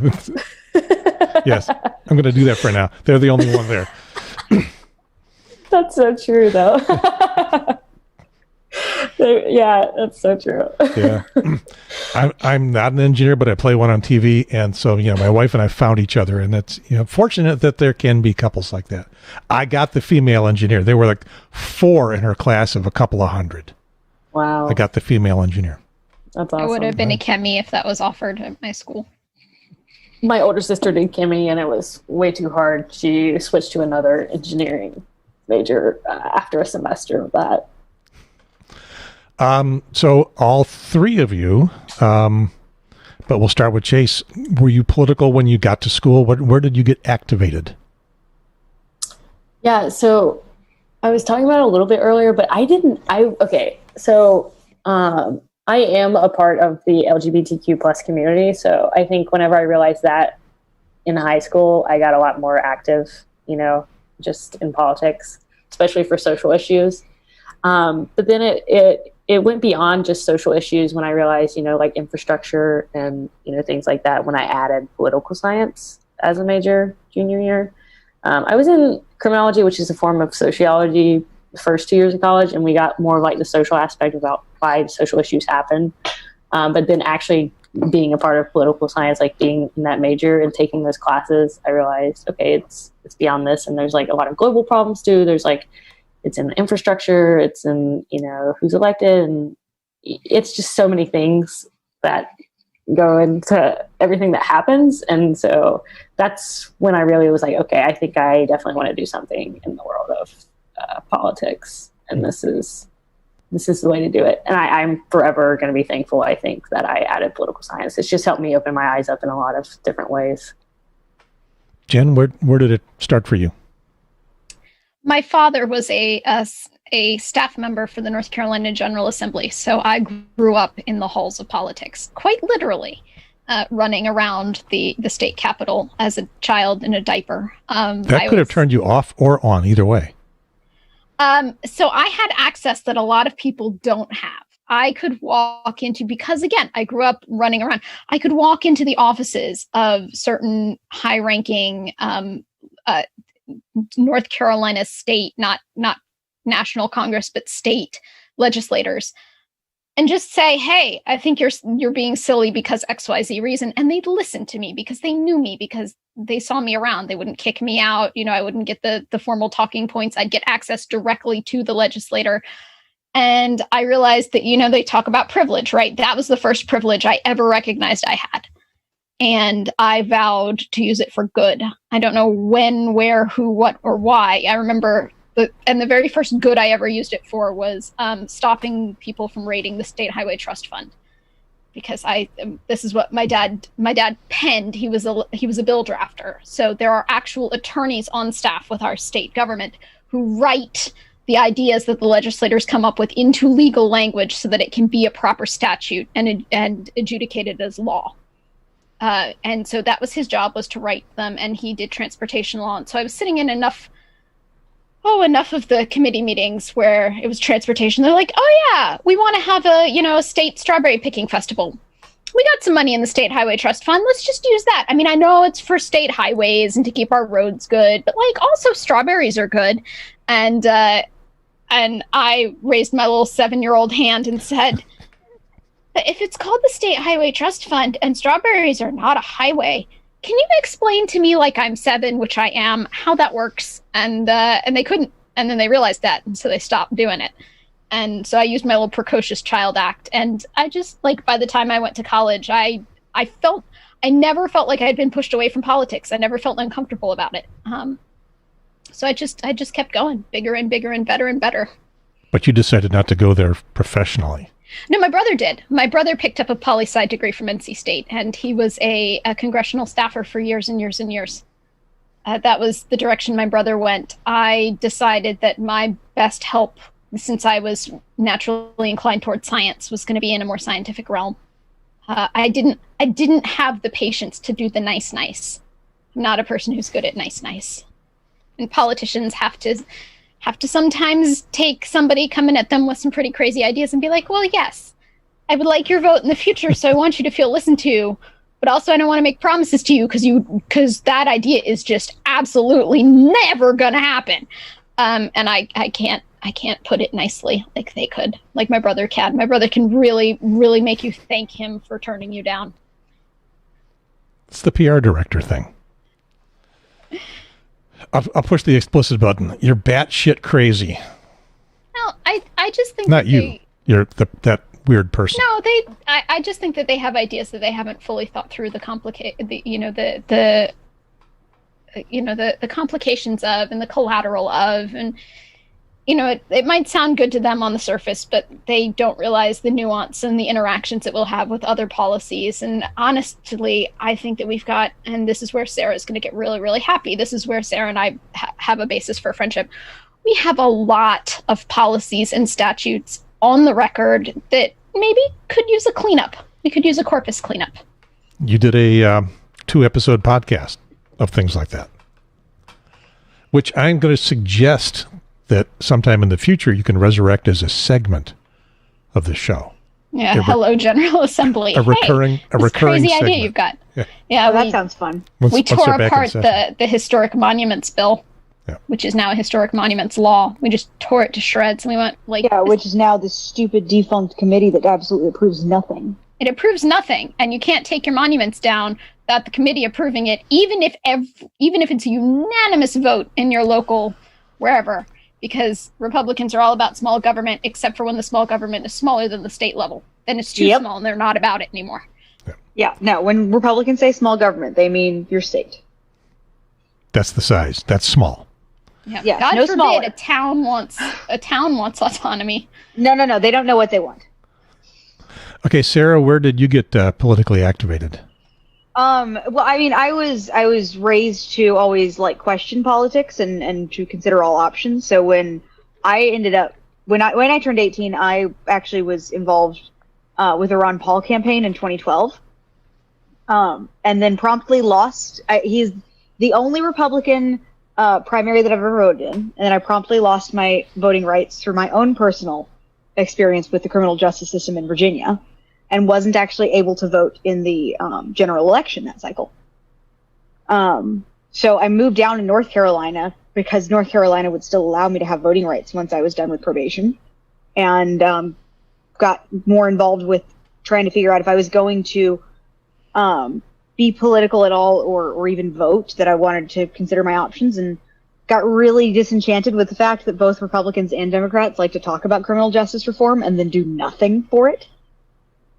So I figured if that was going to be the case, then I would at least work more with libertarians who, it's interesting to see the dynamic within third parties, and even the same dynamic is true with nonpartisan groups, is it's this idea that we're not going to solve any problem by getting our person elected. And so there's never this hope that, well, if I can just get my person elected, then everything will be fixed. It's more of this disenchanted belief that actually, while we should work within the political sphere, that's not going to solve all of these problems, and we have to also work from this grassroots and community level to be addressing these things that, sometimes handing it over to politicians just makes it worse, because it says, well, we don't know how to solve these problems, so we trust that you up on your high ledge in the Capitol building can solve the problems for us. So that's how I got to working with libertarians, and ended up moving from nannying into working with nonpartisan politics, specializing in criminal justice reform, because I can have conversations with Republicans about stuff like this. Did you ever write the book Raising Toddlers, Dogs, and Politicians, an Ambiguous Guide? I do have about half of it written, yes. Raising what? This has been my book that we've been half joking about writing for several years, and it has actually had a few chapters written. Raising Toddlers, Dogs, and Politicians, an Ambiguous Guide. Because a lot of the advice applies equally to all three groups. If there's something that's good for them that they need to take and they don't want to, put it in something that they like. It works with giving dogs medicine. It works with giving children vegetables. It works with getting things in bills for politicians. There's some very wise people on this podcast, Chase. And then there's me. So, I don't know. You said those words, criminal justice, in there. I was waiting for Chase's eyes to light up. Didn't quite see that. But in your original major, criminal justice, today we're hearing this phrase, defund the police. And the smart people are well, the reactionary people are going, defund the police. Well, how are we going to, there's nobody's going to answer the phone when you call 911. Okay, you got a story, but I got a question for Chase first. It's from last Sunday. Okay. It was from after the podcast, but you go ahead and ask Chase first. Hang on to that. But the smart people are going, like the cartoon that Jen brought last week, which is when you defund the police, you take the resources, not all of them, a lot of them out from things that the police really shouldn't be doing anyway, and have some of the money go to social work and some go to mental health, things like that. As you were getting into criminal justice, were those things you were looking at? Absolutely not. Were you looking at how to arrest people and drag them through court? Right. Yeah, that's the main thing. When I was mainly in criminology, I still am, but I went through those classes pretty much, which is why I added another major. But the main thing that focused on was just the incarceration rates in the United States, how just extremely high they are. And why is that? And looking, at the social aspects, like what led to this in this country? Why is it like this?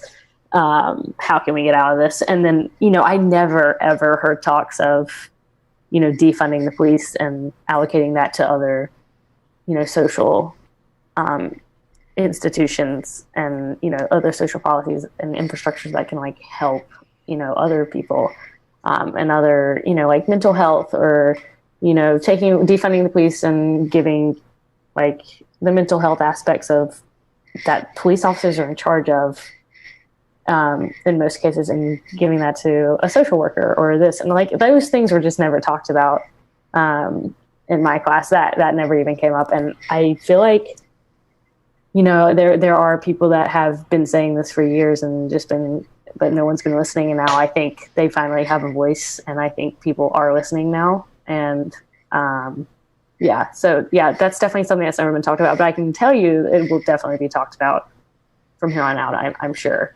it will. I was going to say, should it have been in those classes all along, and they just didn't think about it? I mean, it would have just been another perspective that I think we didn't think about. And I think that's something that professors really, even if they had thought about it, maybe they didn't think it was, they didn't want to upset anyone or, okay.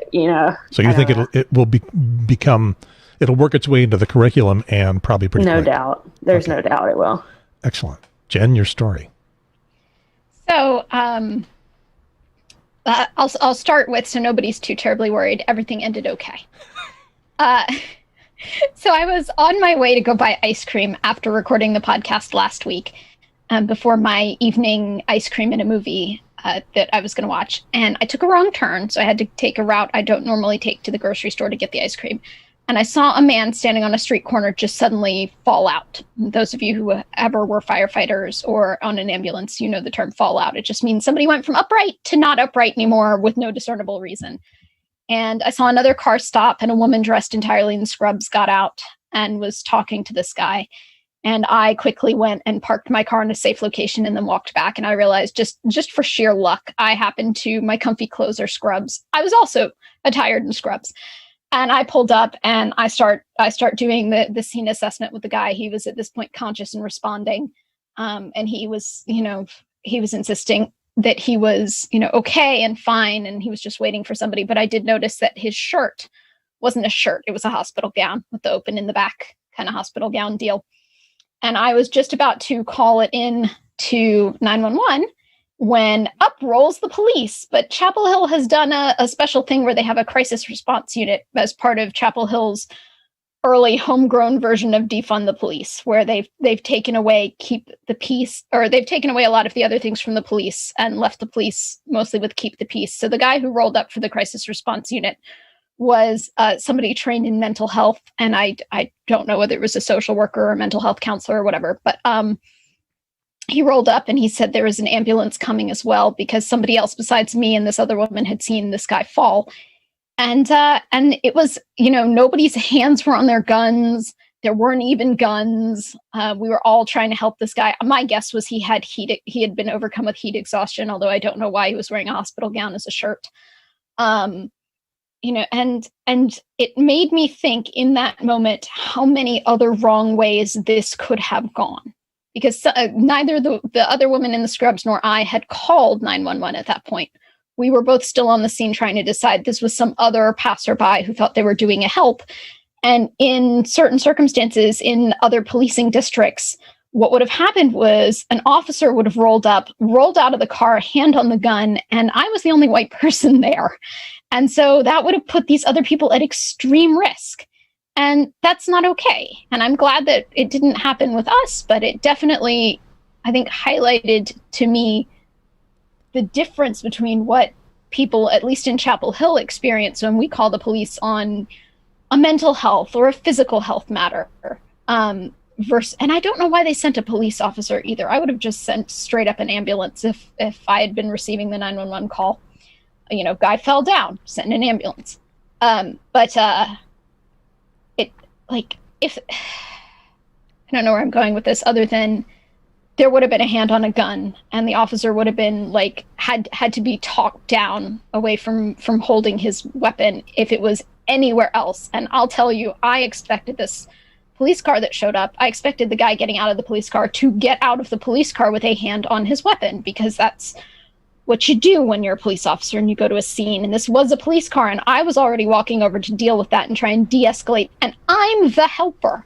I'm the citizen who's got an ounce of first aid training who's trying to help. And I'm de-escalating the situation because I'm looking around going, I'm least likely to get shot here. But that officer surprised you. No, it turned out that I'd forgotten. I'd forgotten that Chapel Hill rolls these crisis I'm in Chapel Hill. Yeah, and the officer was more concerned with whether the other woman and I were okay as well. He was like, "Are you guys stressed? Are you surprised? Or are you doing okay? It's hot out here for you. Thank you for staying with him. Did he say anything that distressed you? Do you need to talk to anybody as well either?" And no. And the guy got in the ambulance and he got taken off to UNC, so hopefully he's okay too. It's a good story. Yeah, it ended well, like I said. But it could have gone. It could have gone in a different direction very easily. It is time to let Chase go if you want to go. We typically go for about another half hour. But if you've got stuff you got to go. Yeah, okay. Is there anything else you want to bring up before you go? Or Sarah or Jen, do you have a question for Chase before we let her go? You're going to invite us to your e-graduation party now that we're invested in your senior year? Absolutely. And I will be listening/watching this podcast. This is the gang. This is the gang sign for the Triangularians gang, the podcast gang. We've at least piqued her interest. That's good. I feel like I'm initiated into this point, guys.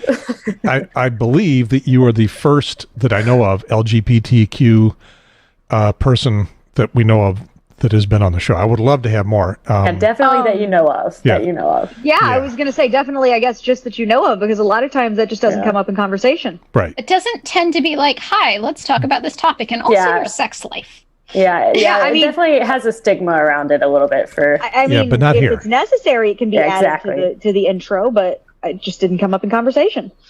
Okay, we'll find out. Nice. Well, thank you guys so much. I really appreciate it. Yes, glad to have you here and teach us some stuff. And anytime you guys want to come back, they'll never come back. If you got something that you want to bring up to the vast listening audience. I'm sure, NC State, like I said, they're having a chapter in the fall. I'm sure, want to get back on the podcast. Yeah, we'll have something else to talk about, Yep. Glad to have you back. We'd love to bring attention to the call for cheaper textbooks. Nice. Sounds good. Okay. Love that. Thanks for being with us. Appreciate it. All right. Sweet. Thank you so much, guys. It was nice meeting you. I'll let you push your own end button there. All right. Bye. Blip and disappear. And let's see. Now I can push this button. There we go. And there we're sort of equal sides And Sarah is still a disembodied voice. Sarah, do you need to go? I'm okay for a bit more if you want. Okay. If I haven't outlived my welcome yet. I'm good till 6. But then I have to go have dinner with my mother. Socially distanced video chat dinner. Okay. I'll just let Sarah's text thing show up whenever she talks. So then the next thing I've got here is the actual intro for the last part of the program. It's the Sarah, Jen, and Gary show. I like it. Expecting Mr. Rogers to come through the door on the side of the building Mr. sometime. Rogers. I miss him. We need him back. We need a new him. So, how is Mr. Rogers not replicable? I mean, it can't be that hard to find another person who's that social and emotionally aware. Well, I mean, isn't that the whole idea behind Daniel Tiger? Yes, but Daniel Tiger talks like Mr. Rogers used to talk to adults when major crises happened. That's true. We could use one. We could use a Mr. Rogers Corona version. Did you see the Mr. Rogers movie with Tom Hanks? Yes. I have not yet. I have not seen it yet. It was pretty good. I think we got it on DVD. I don't think it's streaming. Yeah. All right. Well, if we're going to go into this section of the show, only because you insist that this is a left-leaning podcast, Gary, do we have to have a conversation about you assuming people's sexualities on the show? I identify he, him, it, they, cisgendered male with issues. Gender. Yeah, sexuality is who you enjoy some adult time with. My wife. Who you love. My wife, Cindy. Identifying female. Well, I think the great thing about left spaces is, in general, there's an assumption that you are welcome regardless of who you love or how you choose to identify. But it also means that we hope that you don't make assumptions about it either. I was raised that your love life is your own business and it's rude to shove it in other people's faces unless you're shoving it in other people's faces because you're having a love life with them. This is true. They probably ought to know. Yeah, I mean, it would help. I mean, if you're involved in the act with them, for them to understand that. It's good that they know and consent. Yeah. Yeah. I was always taught that there are certain things you don't ask. Like, I don't know how many of you guys have been constipated lately, and I don't know who any of you guys have involved yourselves with in, adult sexual matters. And it's none of my business unless you feel like you need to tell me. And in that case, still also none of my business, but thank you. But since we're on the topic then, my membership in the LGBTQ plus community absolutely also was part of my decision to join the Libertarian Party. But we don't get as much credit for that. The Libertarian Party was marriage equality since 1971, though.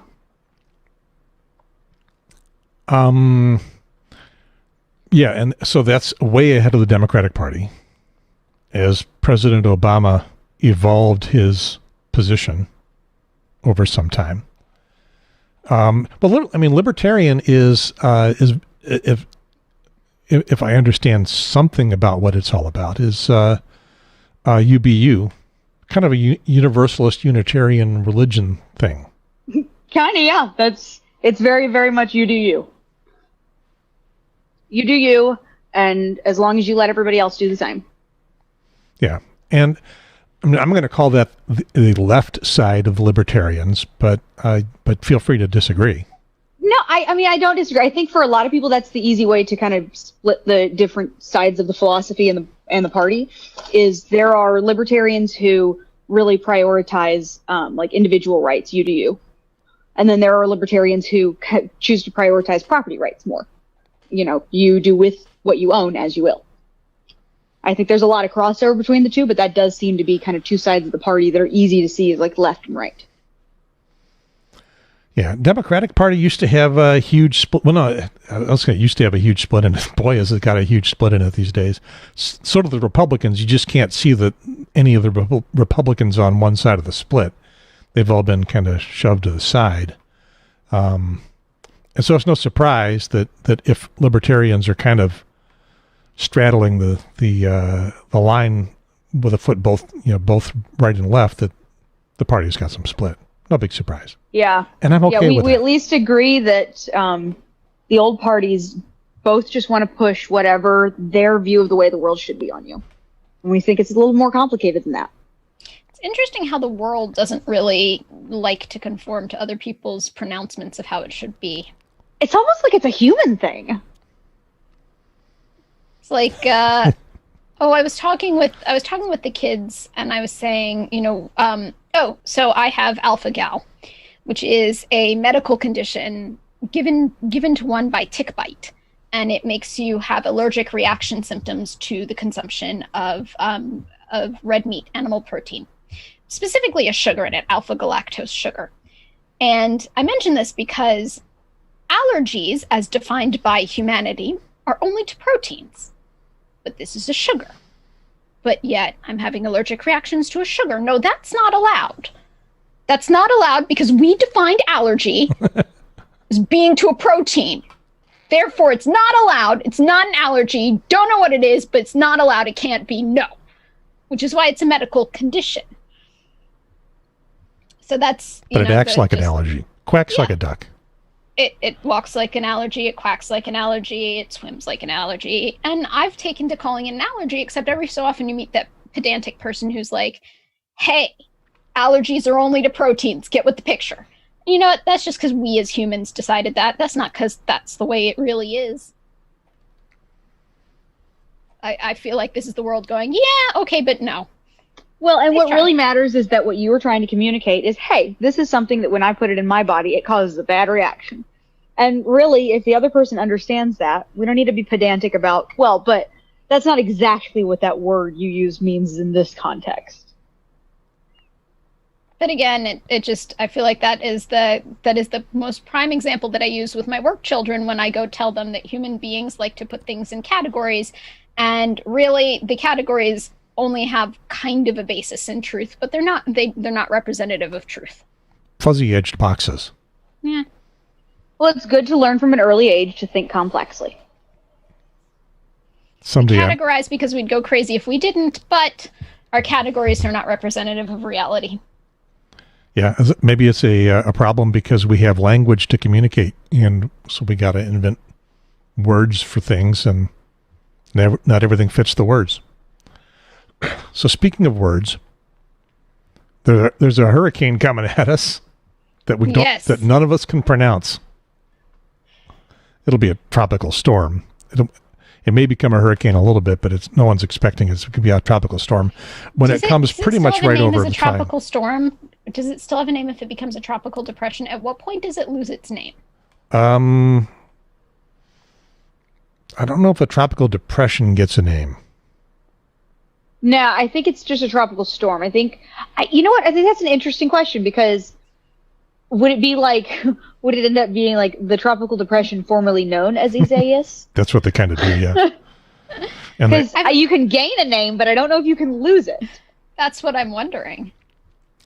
Yeah, well, I mean, if I recall... Hey, meteorologists or anybody else who knows who is listening to this podcast, do you want to come on a show and teach us at what point a storm can lose a name? Maybe we can not get gain a name, but lose a name. Maybe we can get Greg Fischel, because he's not doing anything right now. I heard that Greg Fischel needed some time to himself. And that's why he's not doing anything right now. I think he's done that. He's ready to move on. And that's actually a topic on the list. If we got 15 minutes, so I don't know if we'll get to it. But I believe that it is pronounced Isaias, or Isaias. There's an accent over the A. Well, it seems like it's got two accented syllables. Yeah, that's where I'm struggling. And I've heard it pronounced by the anchors Isaias and Isaias. The Isaias is the part I know, but I'm trying to Isaias. Like I'm trying to get that accent on that second A where the accent is, and I can't. Yeah, no, I don't think it's there. So it's coming right at us. Have you guys been through the hurricanes? You've been around long enough for hurricanes? I have the T-shirt from Fran. I have the T-shirt from Floyd. I have the T-shirt from, was it Hugo or Hazel? Yes. Hazel, the T-shirt from Hazel was in the 1940s, so okay, probably so not that Hugo. one. My Fran T-shirt is my favorite because the back of it says "No more Hugo and Hazel survival stories." It's got the top 10 reasons Fran was more interesting. Where were you during hurricanes, Sarah? It's going to sound bad, but I grew up in Louisiana, so hurricanes still to this day do not seem to faze me much unless there are major damage. So, I mean, I've lived in North Carolina. Well, we've had some that required picking up tree limbs and caused more damage down on the coast, but it doesn't seem to stick as well in my memory. It's the weirdest thing. I only know the ones that had the T-shirts because I have the T-shirts. Yeah. I know that when I was younger, there was a hurricane that was bad enough to traumatize my basset hound, but I don't know what its name was. There was Hurricane Matthew, and McCrory, our governor at the time, called it Hurricane Matthews every time and made me cringe and grit my teeth every time I heard him say it. Every time. I think Fran was technically a tropical storm when it went over the triangle. It was right on the edge, and I slept through it. It knocked down a tree in my neighborhood, a whole tree. We had power back by like noon.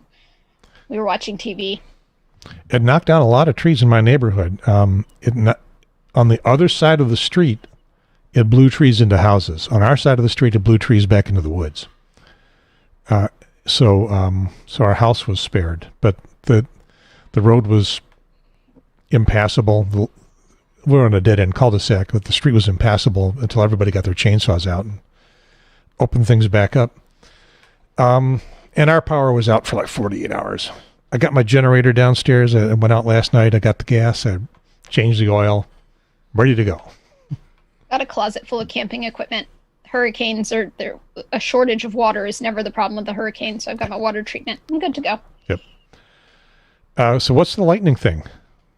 So there was a lightning strike at RDU on the main runway, the 5L23R runway, which I wish I paid more attention when I got taught about how runways get their name, but it has something to do with how many degrees it is depending on which direction you're going in. So it's like 5 degrees left, but if you're going that way, and 23 degrees to the right if you're coming the other way or something. That is exactly it. I'm a licensed pilot. Nice. Awesome. It's the primary runway at RDU, and it got struck by lightning. And it was a pretty weak lightning strike. I think they said it was only 16 kiloamps. So and I know that sounds like, sounds like a lot of amps. It's for weak. Lightning. It's considered really weak for lightning. Struck the runway, and there's a photo, which I have linked in the show notes, and hopefully Gary will pull up, of the concrete that got tossed everywhere. Oh, excuse me. Struck the runway and tossed up a bunch of... I'll edit that out. Tossed up a bunch of concrete right there and took down the main runway for about an hour until the RDU maintenance crew patched it. But I guess you don't want a 707 hitting that pothole. No. It doesn't look that big to me. It doesn't, but yet... there it is. And that was with a thunderstorm. That wasn't even with a tropical depression or a tropical storm. So the only thing that's of concern really with the storm coming is it going to do stuff like that? Knock down a tree and blast away our runway on our major airport. Yeah, and usually they don't. Usually they don't bother runways, and it could wash out a road because... one of the things I learned when I got down here into hurricane territory from where I grew up in the Midwest, which is tornado territory, we get both here, yay, is it's mostly the water, it's not the wind. Everybody who's not here thinks it's the wind, and I guess, Matthew, it was the wind. But you pronounced it better than McCrory did. You should run for governor. Have you given any thought to that? Yeah, I've got some disqualifying characteristics. I'm an atheist. I don't feel like that disqualifies anybody anymore. It might not disqualify me from running. The question is, are you going to lead with that? Because as long as you're willing to lie, I mean, we see where that gets people. Yeah. Lying's apparently okay. I mean, you can say, church isn't really my thing. But I'm not sure that my platform can be, I can pronounce Hurricane Matthew better than a former disgraced governor. I think he's disgraced. He's a Republican. He must be disgraced. Than a former governor can. I mean, people have run on less. Okay. Anyway. See also my campaign for president. Yes, well, you have no campaign. It is. My campaign is, if Trump can do it, I definitely can do it. Yeah, I think everybody can campaign on that. Let's see. What should we go lighter here? Should we relax a little bit? State Fair is canceled. Yes. Oh my God. Is that relaxing? Well, it depends. I'm relaxed about it. We won't be spiking in Raleigh. Does it freak you out?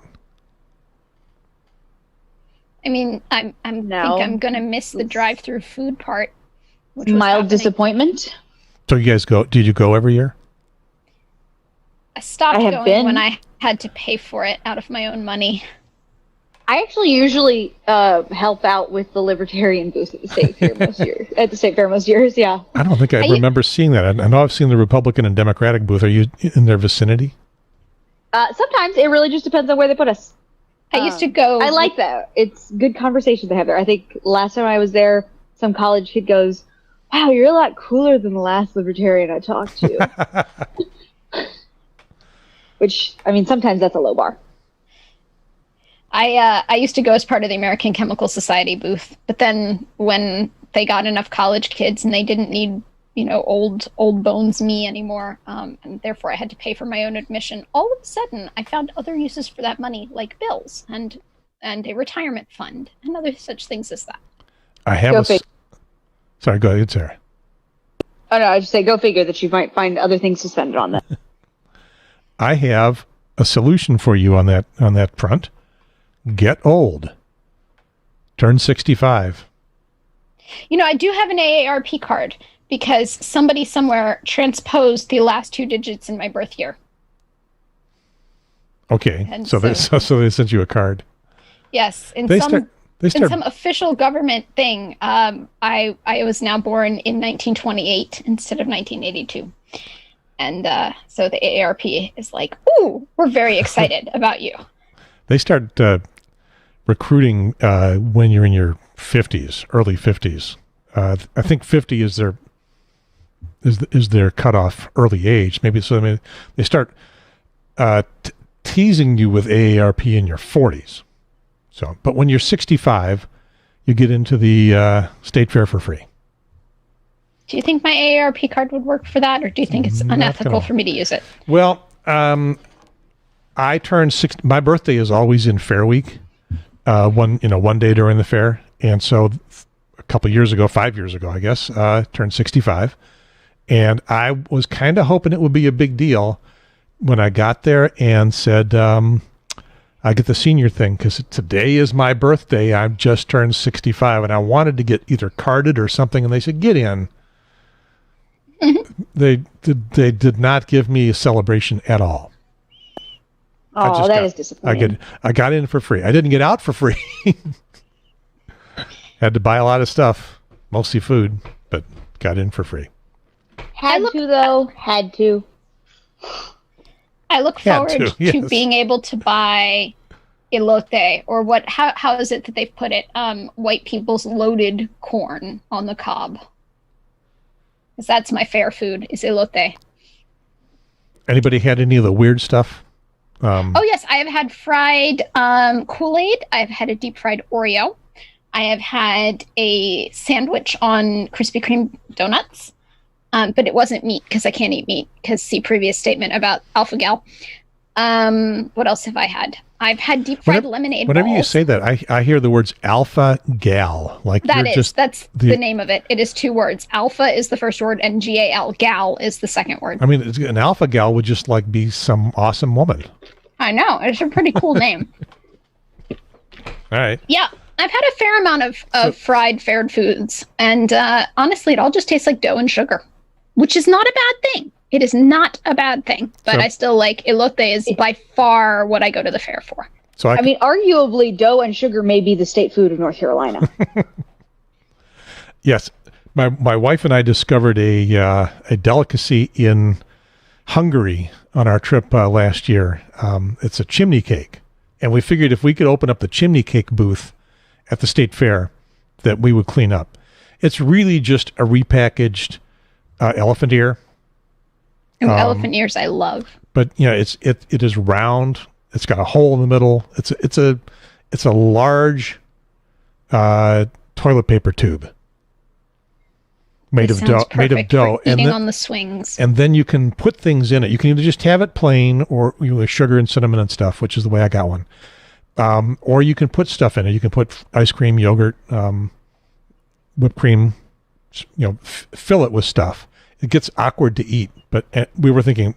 So it's like a bread bowl, but a dessert kind. Yeah. No, but no one has done that in America that I know of, or. Shh. Don't give away your business plan. There we go. That's what a chimney cake looks like. Oh yeah, and they unspurl. I just invented another new word, unspurl. That does look ridiculously delicious. I need one. I need one in my life right now. Yeah. So I think. I wonder if you can make one in the Instant Pot. I don't know.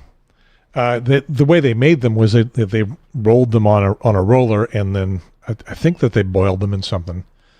I got pictures.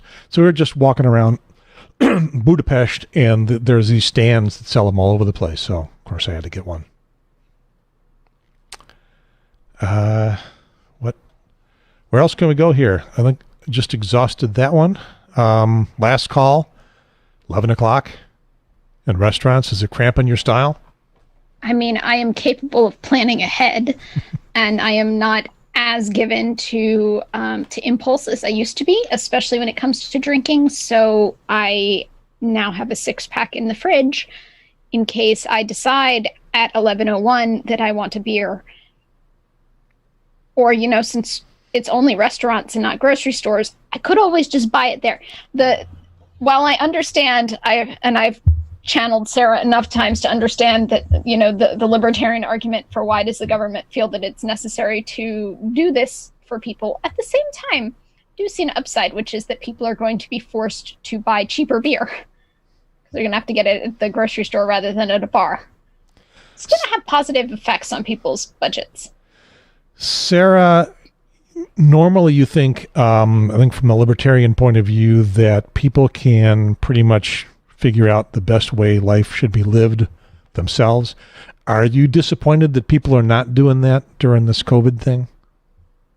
I mean, I think that they are, and there are other people who don't like the choices that other people make. Okay, so we're the whole idea of now it's going to be illegal to drink at a restaurant after 11. I've seen the people that I know who are still going out to restaurants have just moved their group parties back to people's houses. And continue drinking there. So yes, to Jen's point, the drinking is cheaper, but it doesn't mean that the socializing isn't happening. It's just changing where it happens. Okay. Like I said, net positive effects on budgets. I know I didn't go out to karaoke because karaoke doesn't start until 9, and if I can only drink until 11, well, my songs are not going to be as heartfelt as they would be otherwise. What's your favorite karaoke song? I do like to do Adele for karaoke. I generally get some pretty good feedback on that.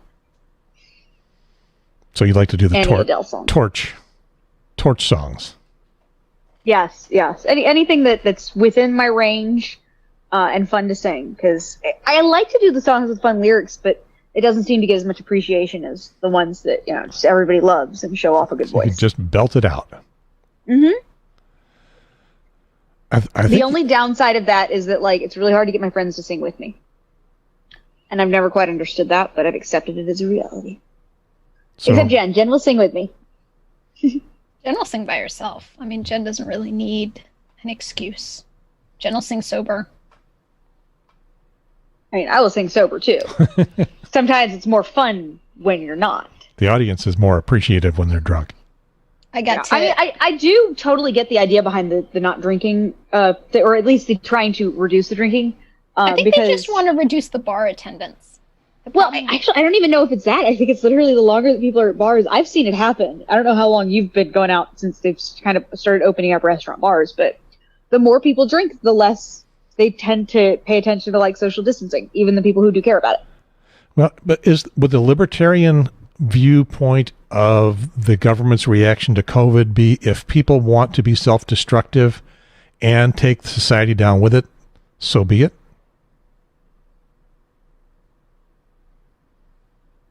We've stumped her. I hear the cogs turning. You've stumped her. Suddenly your internet went away. Sarah? Sorry. Again, didn't unmute myself there. I'm trying to keep you from having too much background noise. Zoom pretty much takes care of that. It makes the background noise go away. Well, I would say the libertarian position on that would be that people have the right to manage their own risk. There's nothing that we do that doesn't come with risk. And yes, there are external circumstances and they contribute to overall risk in society. But you have to decide what's safe for you. If you want to be confined, if you want to quarantine yourself, that's definitely going to be safer. But for other people, the risks, like you have to consider in even mental health effects, the risks that come with the extreme levels of isolation that for some people is necessary for their level of risk tolerance is not helpful to others. I mean, you can look at even like driving cars. Driving cars is something that we do that comes with a lot of risk. The more people who engage in this activity, the more risky it is for all of us. But we've determined that the benefits that I get from being able to drive a car outweigh the risks that I'm going to engage in and outweigh the risks to everyone else in society by me choosing to drive. And it's hard because you have all these risks that are present in everyday life, and this is one that we're being made to be way more aware of now than a lot of other things. But it's not even the thing that's most likely to kill you right now. Not to say it's not something that should be taken seriously. It's just not the biggest risk we take on a day-to-day basis. And it to me, it's concerning to try and create this big social aspect of, well, you should be shamed if you don't comply to my level of risk tolerance on this one particular thing. Yeah. Well, I do think it is, though, polite. Somebody made a risk category of like 0 to 5, and 5 are like the dear God, I'm high risk, like I can't see anybody, and 0 are the whatever, throw caution to the wind, and then there's everywhere in between. If you are hanging out with somebody whose risk tolerance is less liberal than yours, it's polite to accede to their risk tolerance because you like them, and that's why you're hanging out with them. Like, stay 6 feet away if they want you to stay 6 feet away. It's kind of rude to make them have to remind you that they didn't pick their risk tolerance in a vacuum. Like, theirs is set because they need it that way. Yeah, well, and this goes to, like, earlier this week, you and I, we were having a conversation about, well, what are our common protocols when it comes to dating now? And really the conversation that came out of that was, well, like a lot of other things, it's you have a conversation about, hey, this is my risk tolerance and what I'm comfortable with.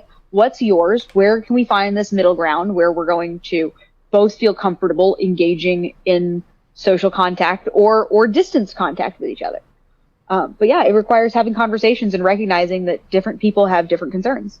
But then it also, again, from that, for the person who's the more liberal, you've got to be, because you're nice, because you care about this person, you have to be vigilant and respectful and not wander too close to them or touch them when they don't want to be touched, or take your mask off because it's itchy, or when they've agreed to masks on. Like, yep, you can always say, no, I don't want to see you if you're going to take your mask off because it's itchy. That's fine. But if you've agreed to see them, wear your damn mask the whole time, because them's the rules. That's the personal autonomy issue that goes there, is you determine, hey, these are the requirements for being around me. If you're not going to, if you're not going to live up to those requirements, then I don't want you to be around me. Well, you should respect other people's requirements, their own boundaries. If your friend is not comfortable hanging out with you without you wearing a mask and staying 6 feet away, and you really want to see your friend, wear the damn mask, stay 6 feet away. It's the same as, like, you might be comfortable not wearing clothes all the time, but maybe you have a friend who's really uncomfortable with nudity, and to hang out with them, you're going to choose to wear clothes. It's not saying that it's an infringement on your right to be naked. It's just saying that you want to hang out with somebody who's really not comfortable with that. It's how we show one another we care about one another. There's one thing about all of this that I think is different with the COVIDs, and that is that if we all behave in the most conservative method we can, it will go away. Yes. As a risk in general. And most of the other things don't have that factor. Will it go away, or will the impact of it be minimized? Oh no, if a virus has nowhere to jump to, the virus dies. Yes, well then we also have to consider the trade-off deaths that are happening there. Yes, if we all absolutely stayed like Chinese-style lockdown for several months past the point where it seemed like it was completely under control, we might be able to just completely eradicate a virus. And then we would also have to make sure that nobody else comes in from anywhere that has any sort of infection rate. It's going to require a very, very enormous, like, authoritarian lockdown. Sure, it's possible, but then let's not ignore the people who are going to die from economic-related issues because they weren't able to go out and work, people who are going to die from mental health-related issues because even if the government's going to subsidize everybody staying home, there are some people who are not going to be able to handle that on a mental health level, and you're going to see increased rates of suicide, substance abuse, and these things that cause significant long-term damage to our society and our economy. It's the idea of there are no solutions, there are only trade-offs. And sometimes it comes down to, are we really just moving bodies from one category into another? I think I can see that. So I believe our time is up, and I just want to let everybody get a little happier. Is this the volcano otter? This is the otter who can't sleep without holding a kitten. Oh, that's adorable. Only 3,272,256 views since it was put online on July 18th. So, Jen, I have a soft spot for otters. They're just ferrets in the water. And it is I have a soft spot for the whole weasel family. They're amazing. I like weasels. I like otters. I like badgers. I really, really like badgers. Ferrets, I'll take or leave. I like polecats. Okay, you can't say that you like polecats and weasels, but ferrets you're on. Ferrets I'm on. So an otter is just a swimming ferret. Yes, it is. They're cousins. They're very much the same. It's adorable to watch ermines and otters playing. It's all about it's the relative body size of them. Ermines I like because they're teeny. Polecats I like because their size. Badgers are huge. I like that. It's like ferrets are exactly the wrong size for my personal sense of long animal belongs in this size. See, for me, ferrets are perfect. But then again, I was raised with them. My ferret did absolutely terrify me this morning. Because somehow my back door opened and my ferret decided to go on an adventure outside. They don't come back when you call, right? No. Luckily, she made herself known, and I did not have to completely panic. But that was my exciting morning with my aptly named ferret, whose name is Punk. So, Jen, you want to help the audio audience out here? Sure. There's an otter, and the otter is spooning a 1-year-old cat. The cat is not asleep. The cat is orange, tabby, and the ferret is definitely the otter is definitely not asleep.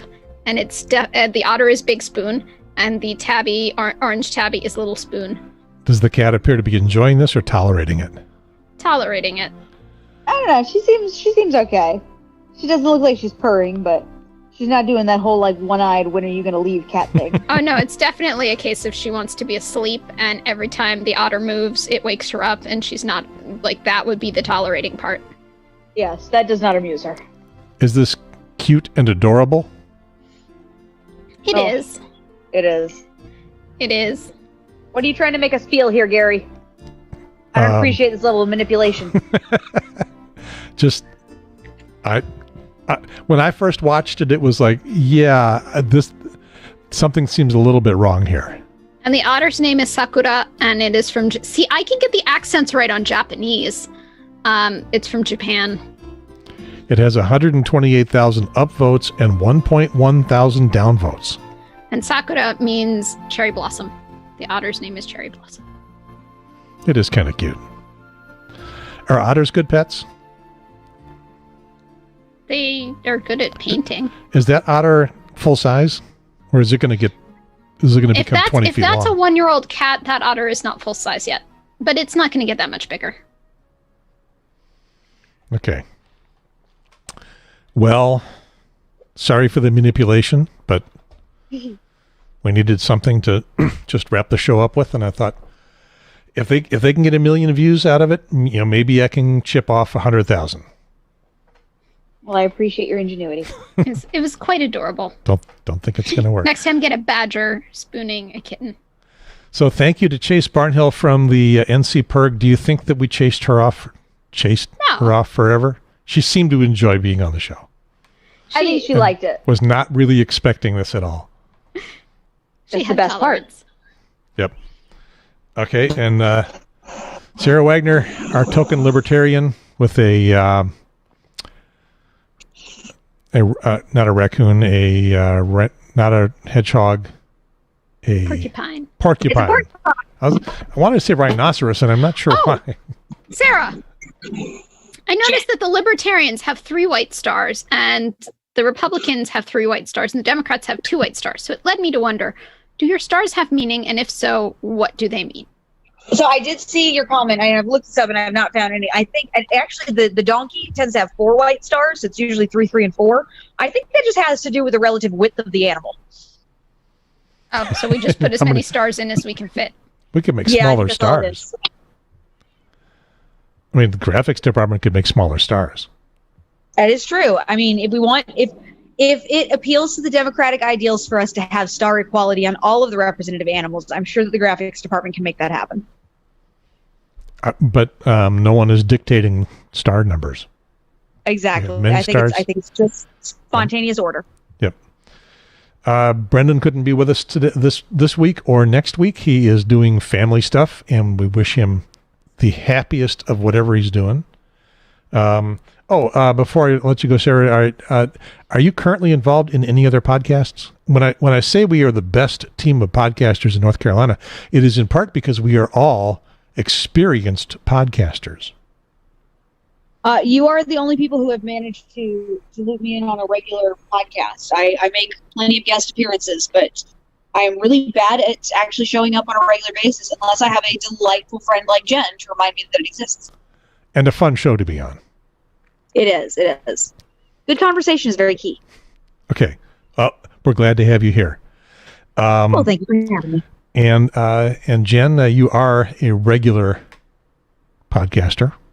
I am. I do NannyCast along with a team of other nannies who also do NannyCast. And this week was our No New Information week. We do new information and then no new information, new information, no new information. So this week we went over the history of nannying in Canada, which shares a lot of the same history as nannying in the United States. It's got its roots in slavery. Oh, so there's a story there. I was like, that's a tangent we can do for a later episode if you need. Absolutely. We don't have time for that now. Well, I mean, I could sit here and do it. I think Cindy's just about got dinner ready, though. So yep. It's one of those, like, we devalue women's work because slaves used to do women's work, and Canada is no exception to that rule. So that's nice as the Canadians are, they did that. Yep. They had slaves too. Damn. Stereotypes don't cover everything. And they're so far north. Because, in the United States, it was the northern people that were wonderful to black people. We always have been. Always will be. Oh, yes, of course, because that's not where the largest groups of the KKK existed. No. None of that. or any kind of segregation or racism. All on the South. Redlining, cough, redlining. Yeah, I gotta say, when you look for history, that particular, my favorite one to look at is that specific brand of, like, New England racism. It's, you got different variations of the same cancer that come out in all different parts of our society. Joe Rogan. I'll say, and if you haven't, YouTube has up on it from Netflix for free the documentary called 13th. It's by Anna Duvray. And dear God, I recommend that one. There's another name in there. She's got 3 names. Why can't I remember her other name? But it's amazing, and it covers just about everything you need to know as background to the Black Lives Matter movement. Speaking of 13th, or even just basic criminal justice reform or understanding constitutional differences. Like, it's a good documentary. Recommended to all. Speaking of 13th, and only because it's got teenth in it, are you guys familiar with some kind of new journalism thing called 19th? Sounds like it's not ringing any bells. 18th Amendment was prohibition. Yeah, no, 19th is women's vote. And it's yes, I think an all-female journalism enterprise of some kind. We'll look it up and talk about that at some point in the future, because now it is time to go. It has been episode 105. We got some civics in there. Got a little bit. A lot of other stuff. Vote early. Vote often. Vote young. Vote often. Vote so that, my vote for myself is canceled by your vote for somebody else. You're going to write yourself in? Yeah, I might. I might not. Remains to be seen. Like I said, I want to vote for somebody more qualified and who's going to be better at the job than me. But you haven't found anybody yet.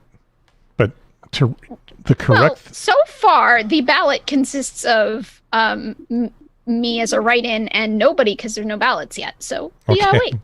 The correct entry will be the letter J for president. Or we could start with J, Joe Jorgensen. Again, no ballots yet. I can't vote for anybody because there are no ballots. Yeah. Or Joe, hold my nose and vote Biden. I'm just saying, we've got a Joe that you don't have to hold your nose to vote for. Joe Biden's not on the ballot yet. Not yet. He's got to stay alive until November 3rd. Well, he's got to stay alive through the convention. He may be on the ballot running well expired. God knows. Hope not, but He won't be the first. We've had some dead people run before. Yeah. Well, we've got 5 parties that have automatic ballot access in North Carolina now, so we can have up to, including Jen, 6 candidates on the ballot right now. Yeah. But for Jen, it's J, just the letter J, right? Yep, just the letter J for president. For president. Should you not find anybody else you want to vote for? I really would like there to be somebody more qualified, but since the ballot doesn't exist yet, I will not knock on wood with 2020 around, because you never know what the hell is going to get thrown our way. Okay. I believe Murder hornets might go wipe out the lot of them, and then there's nobody left. It's like me and a wrestler. I don't know. We don't know. I don't know. I do know that it's dinner time. I got to go downstairs. The official close for the show. I've given you guys. I'll do me. What the heck? I'm Gary Pierce. I'm just a podcaster today. Just a podcaster. Thank you for watching. Thank you for listening. We'll see you next Sunday. Maybe a pop-up show during the week. You never know. Didn't even talk about my pop-up show on going to see Trump. Trump's motorcade pull into the Fujifilm thing. And I can say it now because we're not going to play her video. The deranged Republican I talked to. It's on episode 104. If you missed episode 104, you want to see me talk to a deranged Trump partisan. Episode 104. It's in the middle of episode 104. You really want to see that. Don't fail to miss it. And now, those 3 little words everyone is longing to hear before the show ends. Over. And out.